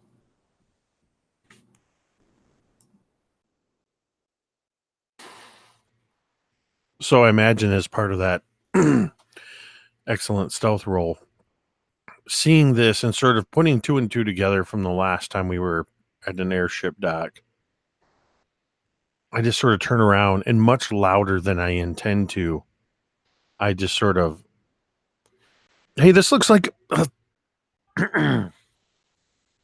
this looks like an air dock.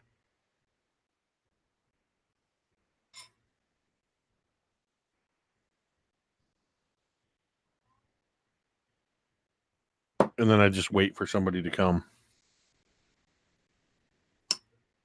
I don't see anybody around.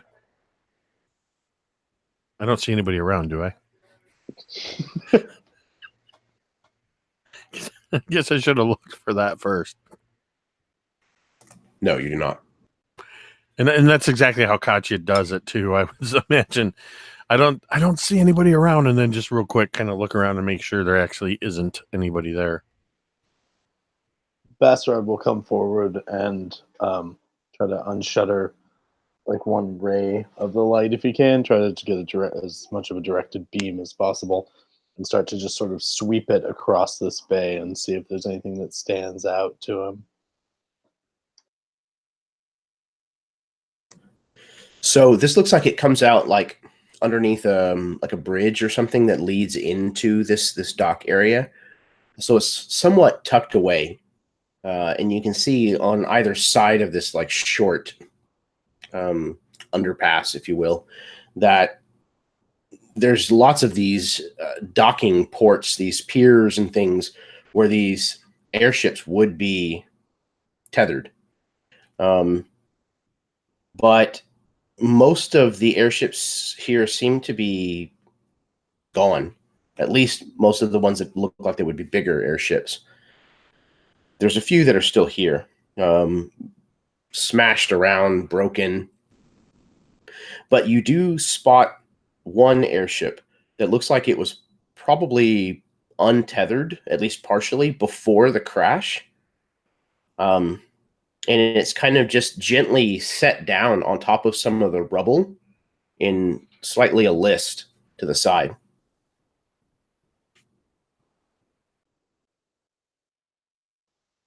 And I'm sorry, I kind of cut out for just a second, but are there any like definitely empty bay, like docking bays? Yes. Yeah, there's a lot of them.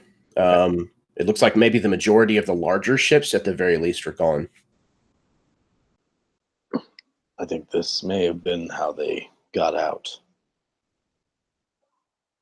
But there's still one over there that looks intact. We could check that out. Might be a good thing to. And then we can follow. He'll look up and he'll actually kind of smile a little bit, noticing that Ingvarad has a bit of resolve coming back into her. Say, yes, then we follow.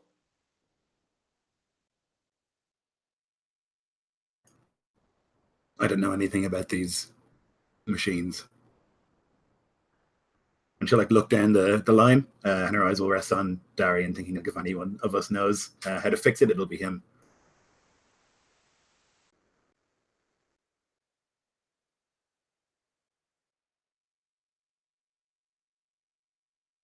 Elven craft isn't my specialty, he'll say, but perhaps between myself and he'll kind of look back down the line towards Haroon.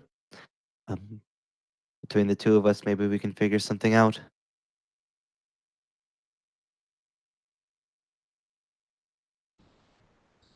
I'll just go see this ship.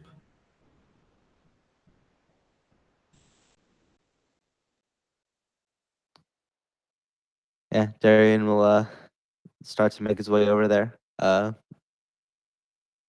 Hopefully between him and Haroon that we can try to figure out some way to get this thing to move, or at least to explore it well enough to figure out what's going on.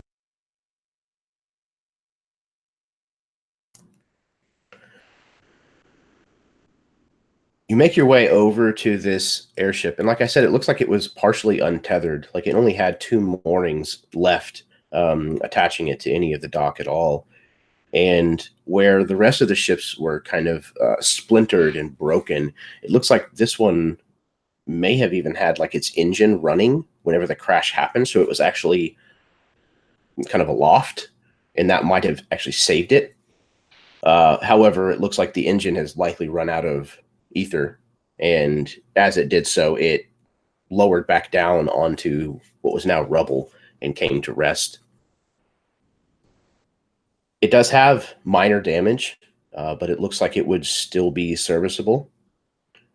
And as you're kind of approaching it, you can see like the gangplank that was likely being used to get from the pier to this ship has fallen off to the side and broken. So you're going to have to climb kind of over the gunwale to actually get onto the deck of this ship.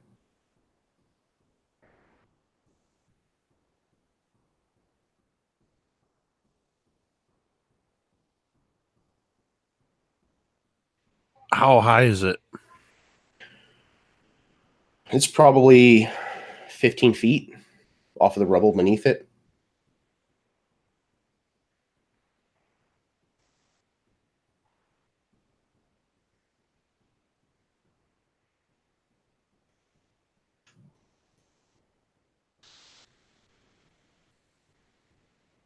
I could climb up and secure a rope.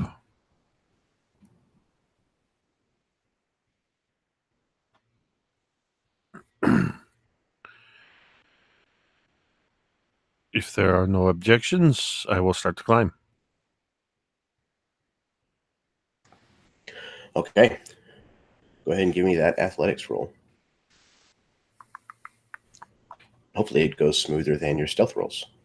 Yeah, I'm using like 8 different dice here. Okay, that's better. That is a total of 19 on the athletics. Beautiful. So, with the skilled practice of your people, you climb the hull of this ship, manage to kind of swing your leg up and over the gunwale and land on the slightly askew deck. No problem whatsoever to secure a rope to the mast and lower it down the side for the rest of your companions. So, as you all kind of climb aboard this ship, those of you that are going to do so, you notice that there's quite a bit of stuff that has been brought on board here. Most of it looks like it was either in the direction of the cargo hold or in the cargo hold itself. But it looks like somebody's personal wealth. You see artwork, expensive-looking rugs, tapestries, chests of coin, what looks like family jewelry, clothing. If one of you would like to volunteer, I need a D4 roll, please. I imagine Katya's the one looking through all this stuff after tying the rope off while everybody's climbing aboard. So if nobody objects, I'll roll because I can't screw the D4 up too bad. That's a 2. All right. And then the other 4 of you, if you would please roll me D10s.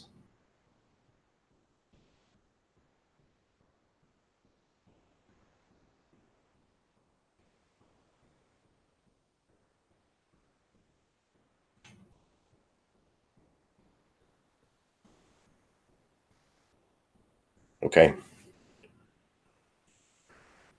Once this is all totaled and calculated, you will discover that the items aboard this ship collectively will total out to 25,476 gold pieces. This was somebody's life possessions that they brought on board this boat. And what happened to them? Who knows? So as you all climb on board and Katya rubs copper pieces together, what are you doing? Bastrad is immediately kind of back into the, as Darren was earlier, into that task focus, and he's going to try to find wherever the ether is stored in these things and try to figure out how much is needed and how much we how much we would have to be able to take off and pilot this thing.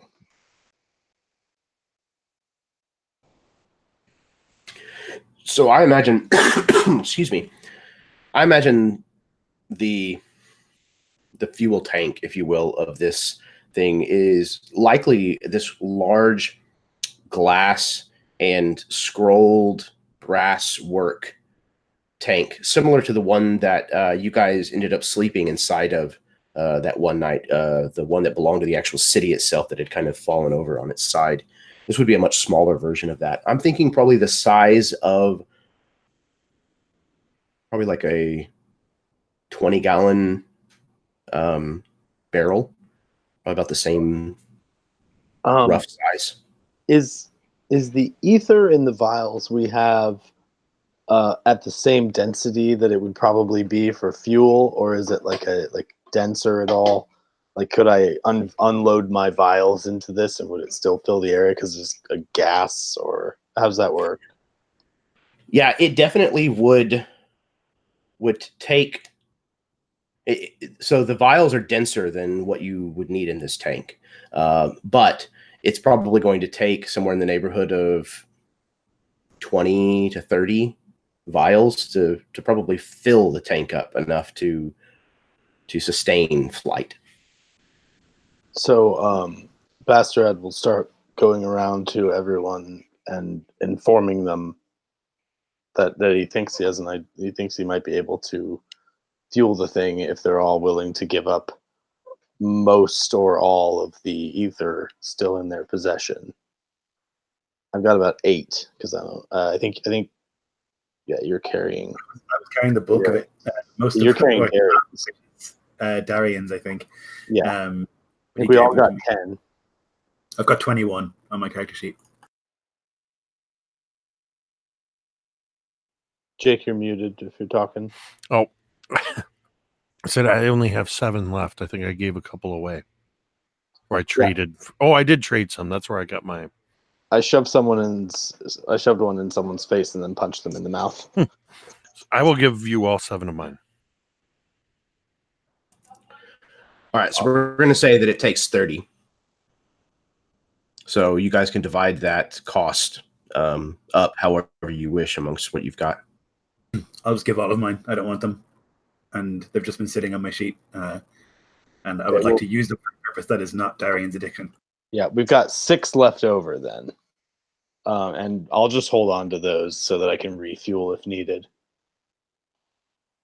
I also think that any amount of them is worth it if we can get this 25,000 gold pieces out of here. Oh, Even absolutely. if we can buy it if we want to get out.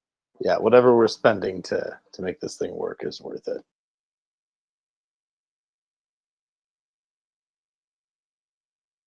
So I'll set about the task of just unloading all of these ether vials just one by one into the tank. I imagine there's probably some sort of apparatus that you attach a little hose to the top of this thing, and it pops out the cork, sucks in the gas, and then you just pop the cork back in and discard the empty vial. And I'm just holding on to all the empty vials, piling them up.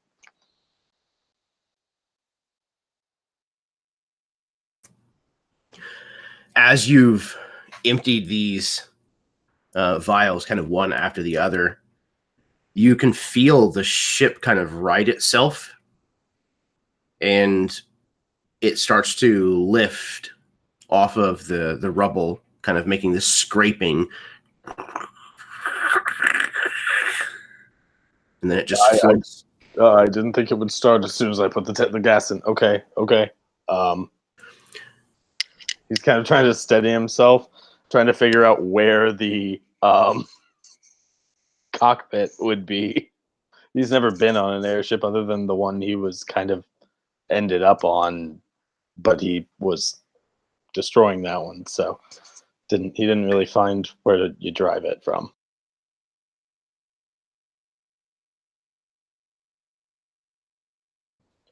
Darren, you should come with me. You've got the most sailing experience. Air and water, they're both elements, right? You can do this. Turns out it's a lot easier to swim than in water than through the air, but I'm sure sailing a ship is just the same. In both cases, I'll try. You have to crash. I can't believe I'm the one that's saying this, but shouldn't we have sorted this all out before we turned it on? I did not realize this would turn it on. I work better under pressure. Come on, let's go. Is there any danger of there being someone below deck? Or have we looked? I didn't look. Did you look? No, I thought we were in a hurry to get out of here. Haroon, she'll say, and start moving in that direction. Well, I'm useless up here, so I'll go with you. Yeah. And before you go, Bastrad will just turn to Katya. Nothing big that goes boom, no fire. Fine. Anything else, though? Do what you need to do to keep us safe. You'd see just a little bit of a smirk, and she would actually wink at you as she turns away with a little bit of an extra bounce in her step.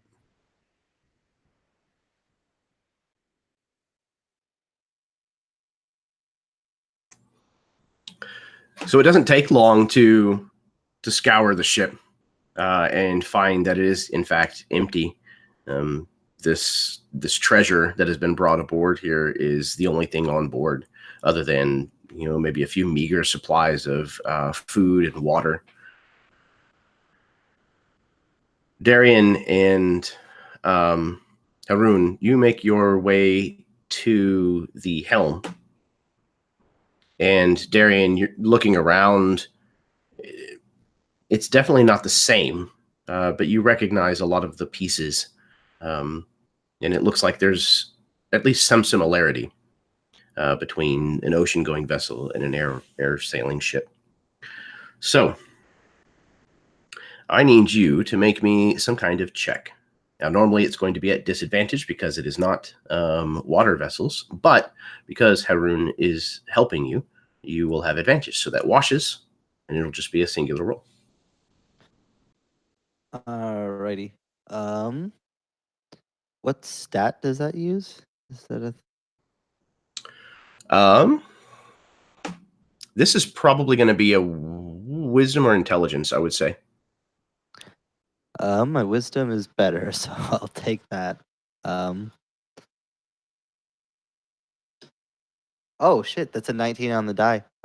Which will be 21. Excellent. So you kind of look down, there's some levers and things that you're not used to, and you're like, maybe it's this one. You pull the first lever, and as you do so, you feel the entirety of the ship kind of respond. It kind of lurches upwards with kind of this smooth motion, and you feel it kind of pull against the mooring lines as you begin to kind of turn the wheel just a bit. You kind of hear the creaking of the ropes. Bastarad, having followed to the cockpit with them, will see Darian's likely hesitation at that, and what's wrong? Why aren't we moving?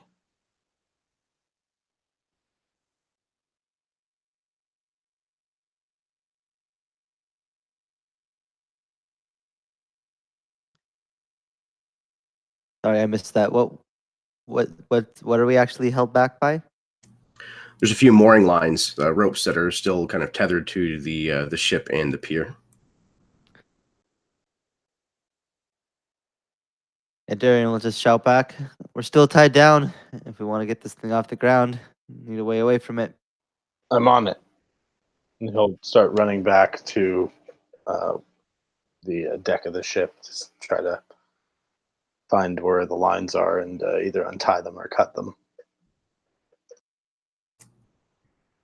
You can see these lines are attached to the ship, kind of wrapped around in a very deliberate-looking fashion around these belaying pins. And grabbing a hold of the belaying pin, you realize you can just slide the belaying pin straight out. And essentially, you slide it out of like not only the hole that it actually fits into, but also out of the knot.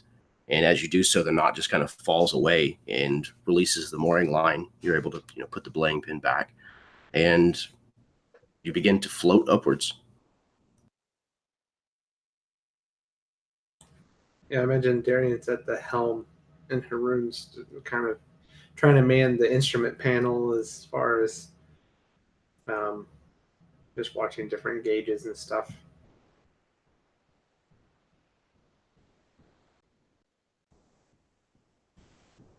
So as this small airship begins to navigate the broken remains of the city of Belorion and take to the skies above it,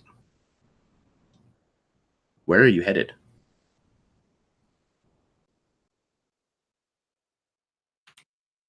That's a really good question.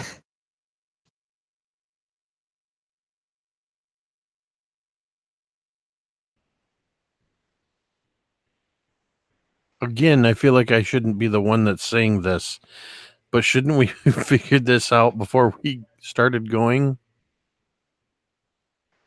Yes, absolutely. But it seemed like we should be hurrying at the time.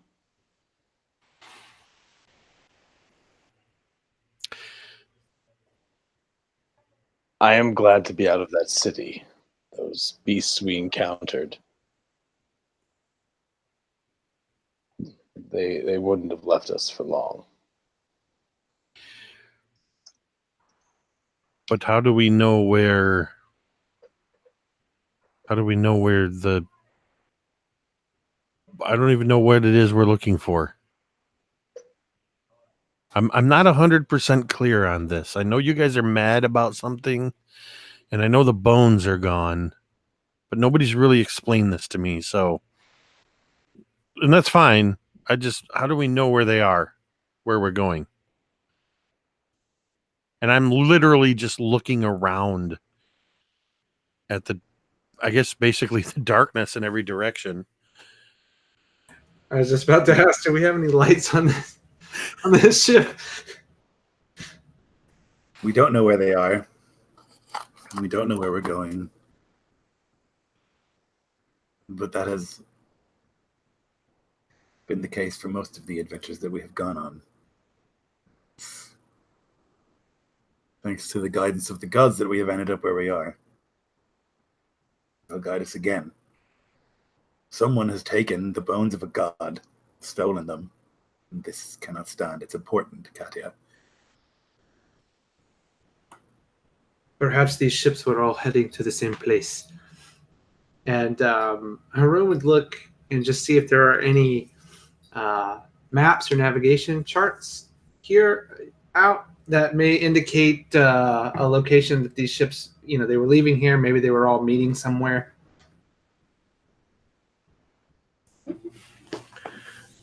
Okay, so you find essentially the main cabin on this ship, and rifle through the desk a bit and find all of these rolled up enormous pieces of parchment. You kind of go through them one by one as this ship kind of just aimlessly kind of floats around for a little while as you gain altitude, and you find a map that has a name written on it. Next to one of these floating islands, one of these ascended isles, is written Arenivat. And it almost has this, like a dotted line that forms like a pattern.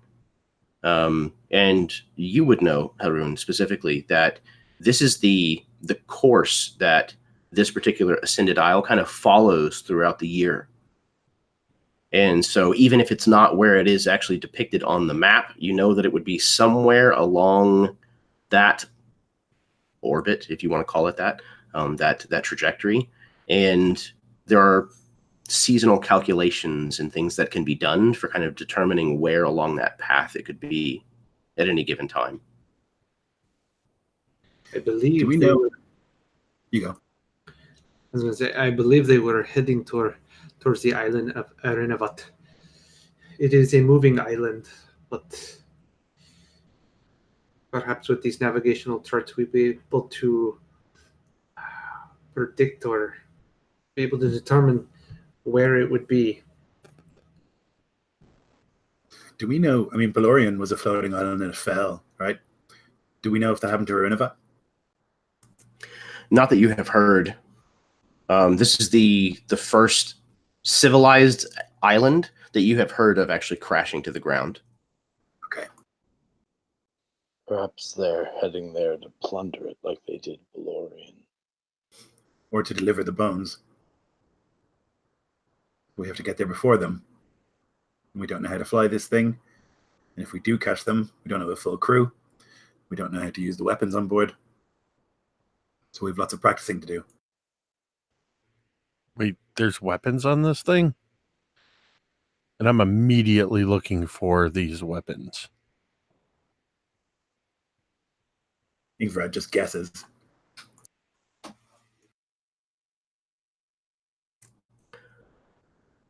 You find, Katya, a singular cannon on the nose of the ship. It is on a swivel, so it can pivot about 90 degrees, covering the front of the ship. Is this by chance a brimstone weapon? It is a brimstone cannon. I'm immediately looking around where the cannon is, looking for the brimstone powder and cannonballs to see if there's like a brimstone powder magazine and like a stack of cannonballs or any of that. You find them below deck. Sorry, go ahead, Lloyd. Is this cannon something that I could forge? Like, could I make another one? Or is it specifically too dwarven? Yeah, I would say it's probably too dwarven. This is the kind of thing that you might be able to replicate, but more than likely, if it were to be fired, it would probably shatter. Okay. Yep. Would it be possible that with my instruction and guidance, that Ingvarad would have a chance at it? Possibly. Yeah. If you had enough metal, with the knowledge that you have just from who your father was, in the little forging that you've probably done, and the teachings that Ingvarad has received, it probably could be done. Translation, it probably won't blow apart when we use it. And even if it fires one shot and we hit with that one shot, it's worth it. But I'm pretty stoked to have this one. And I'm actually, as soon as I find this cannon, I'm like swiveling it around, but not in that like childlike way. I'm more like I'm testing its action, making sure everything's there. And then once I see that everything's there, I just turn around to probably Ingvarad. I know how to use this. Well, that's good. At least one of us knows something. She'll sort of smile wryly. And I think We I may need it found before all this is done. And I think I found my place where I will station myself on the ship. Just hoping that something comes by. Probably you'd see as I'm kind of just settling in, leaning against the bow of the ship here, just every once in a while, maybe every few minutes, I just sort of get up and look over the railing, hoping that there's something out there for a little bit.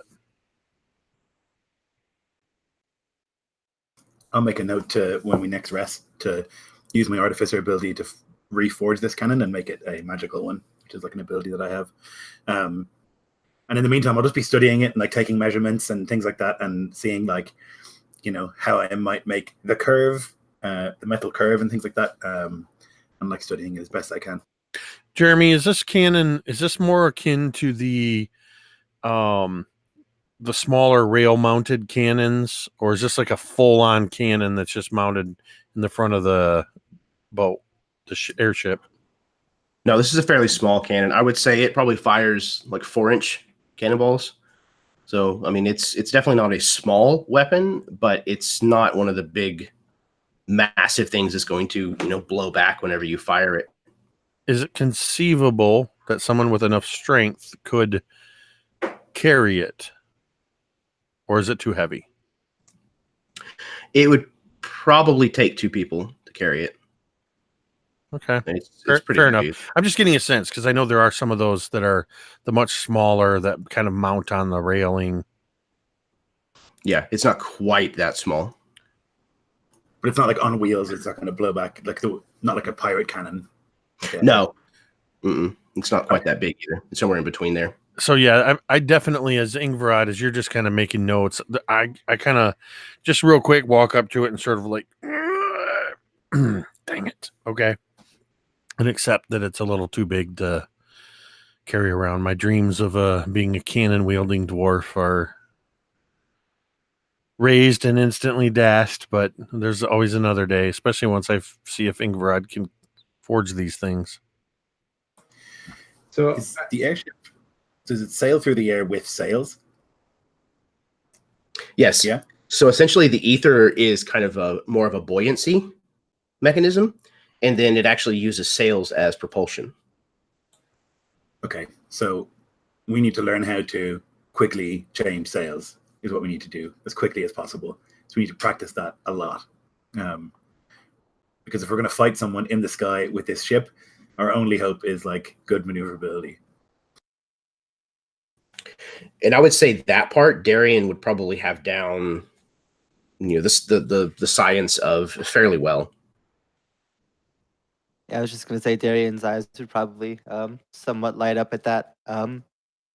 Even more expertise than his scumbaggery is his expertise of sailing. It's like built into the blood of humans, like it's in their DNA to voyage. And the seas are different than the air, but the sails function the same way.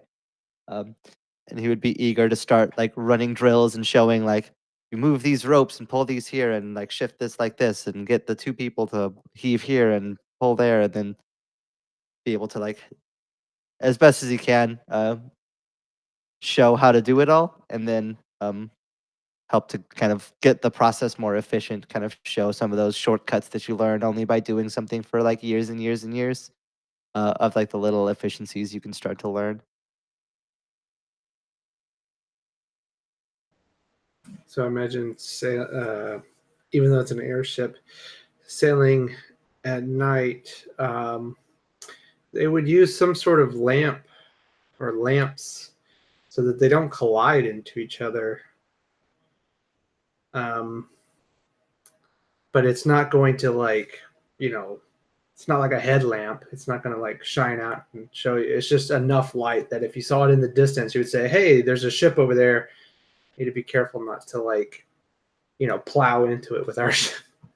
So the question is, do we need to light? Should we light those now? If we're So I would going say to, maybe not, because what it's going to do is tell anyone that we're approaching. And if we're chasing someone, we try don't want them to know that. I don't know. Not to mention I mean, that it's more important to us that we see theirs than it is that they see ours because we're not actually trading or like part of any sort of crew. So I think that sort of stealth approach to it, Darian would caution that we do that. I imagine it's not too dissimilar from being on a smuggling ship, of like knowing how to spot the other ships while keeping yourself hidden, Yeah.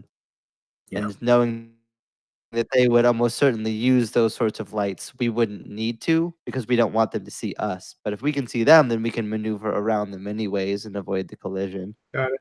Uh, And that would at least be Darian's recommendation. And since it is a long night and it's nighttime all the time now, pretty much, and airships, I would imagine these floating islands, Jeremy, would they have some sort of lighthouse mechanism as well to avoid running into into these floating islands? Yeah, it's something I hadn't even thought about, but it absolutely would be a thing. So there's probably even like lanterns of some kind that's kind of worked into like the bottom part of these ascended isles that kind of hang down, as well as the actual kind of like craggy upper parts as well. So they're probably dotted with light all over, I would imagine. Yeah, and I almost kind of imagine like, especially during the long night, that these floating islands could from the ground of momentum look nothing more than like floating stars. Just because they're just small flickers of light, right? And it just almost looks like a, depending on how the island moves, right? It could look like a constellation or something. It's in the sky. Absolutely. Then there's this layer of what is kind of like almost a second atmosphere. These things called ether storms form in this layer. And it's kind of where a lot of the Ascended Isles kind of float. And there are plants that grow on the underside of a lot of these Ascended Isles that kind of absorb this ether energy. And a lot of them kind of give off almost like a bioluminescence. So the bottoms of them probably look like blacklight poster jungles kind of hanging down from the clouds in many places.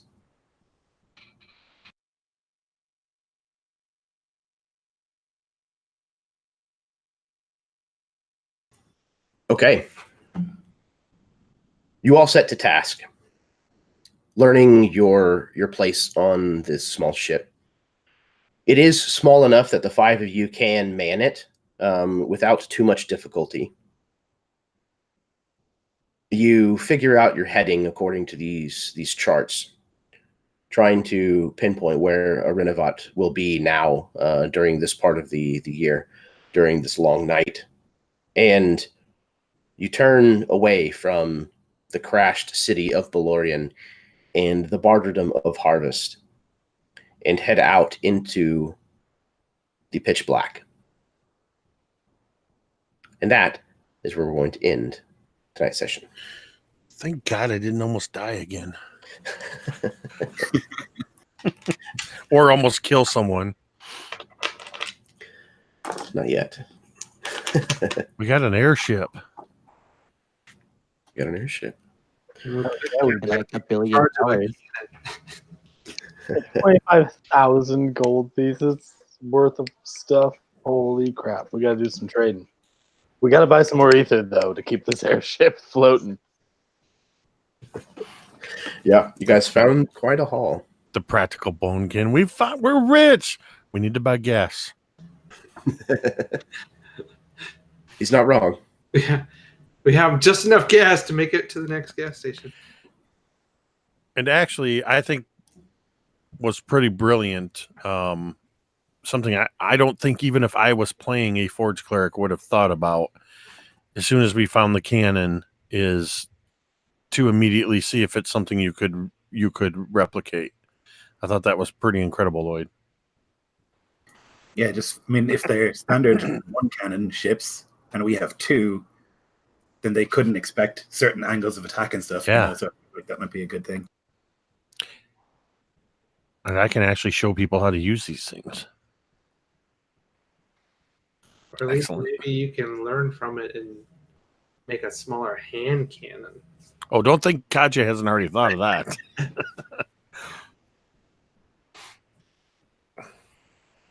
Awesome. Well, thank you guys very, very much for playing. As always, just a phenomenal job.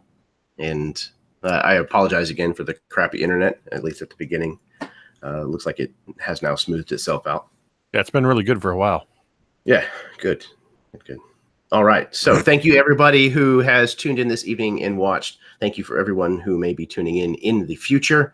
I'm going to go ahead and toss this back over to my players so that they can do their outros, send their love, etc., etc. So first up, we've got Jeff.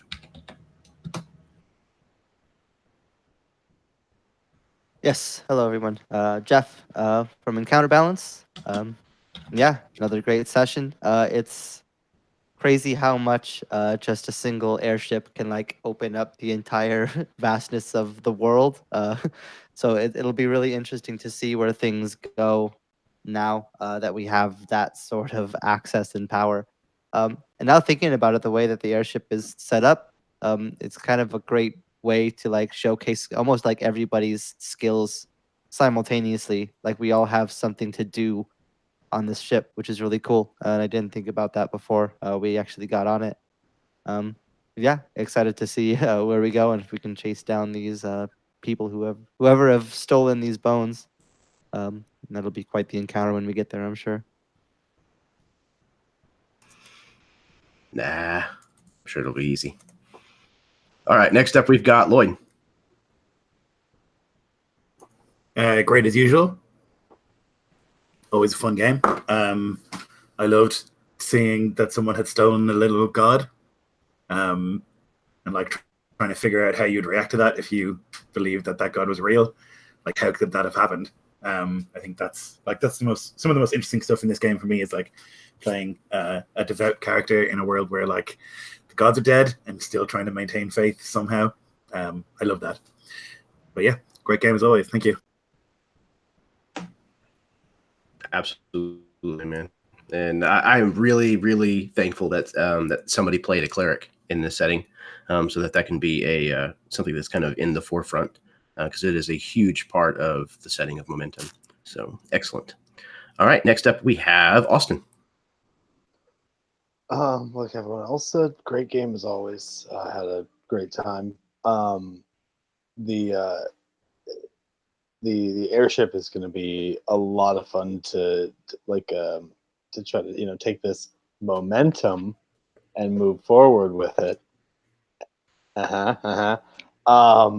but really the moments that get me about this are like having a character have to react, like a character that doesn't only not believe in the gods, is angry at the belief in the gods, have to react to someone he cares about being crushed and broken by this betrayal of their god. And it's so much fun to try to figure out the layers of how to react to these things that happen that just you couldn't even plan. They're just so organic and natural through gameplay. So yeah, great time as always. So thank you all for playing. It's been a lot of fun so far. Can't wait to keep playing. Yeah, like you said, you guys you understand your characters to a degree that is very refreshing for me as a DM. It's awesome to be able to come up with these weird little twists and turns, and just kind of lay them out in front of you guys and see what you're going to do with them, how you're going to react, and where things are going to go from there. Which, as of this point, I have really no plan as to what's going to happen next. So I'm just as excited to see where it's going to go as all of you. Excellent. So next up we have Alan. So yeah, definitely great game. But to echo just kind of what everybody's saying on to like Lloyd's point, so in a lot of fantasy settings there are different, there's a pantheon, there's deities, but they kind of just sit in the background. They don't play a bigger role in the world or anything, right? That the character may say, or there's a church of this, a church of that. But to actually see that these deities have an influence on the party, on the characters, and on the world in itself, definitely an interesting aspect of the setting. Really excited to explore. We heard Momentum has these floating isles, and so we'll actually get to see, those islands and these airships in action. So I'm excited to see that coming up, because airships are always fun to a degree. But yeah, so I had a lot of fun and look forward to seeing where this goes. Calp would disagree about the airships. Ooh. Yeah. I said to a degree. There's pros and cons. They're lots of fun until they fall from the sky. There you go. Yeah. All fun and games. All right. And last but certainly not least, we have Jake. I absolutely love this. I love getting together once a month with this amazing group of players and just role-playing our characters in whatever situations we get ourselves into. And this session was a great example of how you can, in these campaigns, you can have a phenomenal session and you can make strides, learn things, and move forward, and not have combat, not have big action set pieces or anything like that. You can move through these kind of scenes. And I don't know, maybe we just narrowly avoided getting into big combats and Jeremy's secretly grinning because we didn't open that door. I don't know, but it was a lot of fun. And it's just always refreshing to be with this group one Wednesday a month. So thank you all for an awesome game. Fantastic, everybody. Well, to all of the Americans out there, I hope that you have a very safe and wonderful 4th of July. Be careful. Have a good time. Enjoy the time off from work if you are lucky enough to get that. And until next time, may your dice roll high and your snacks always be within reach.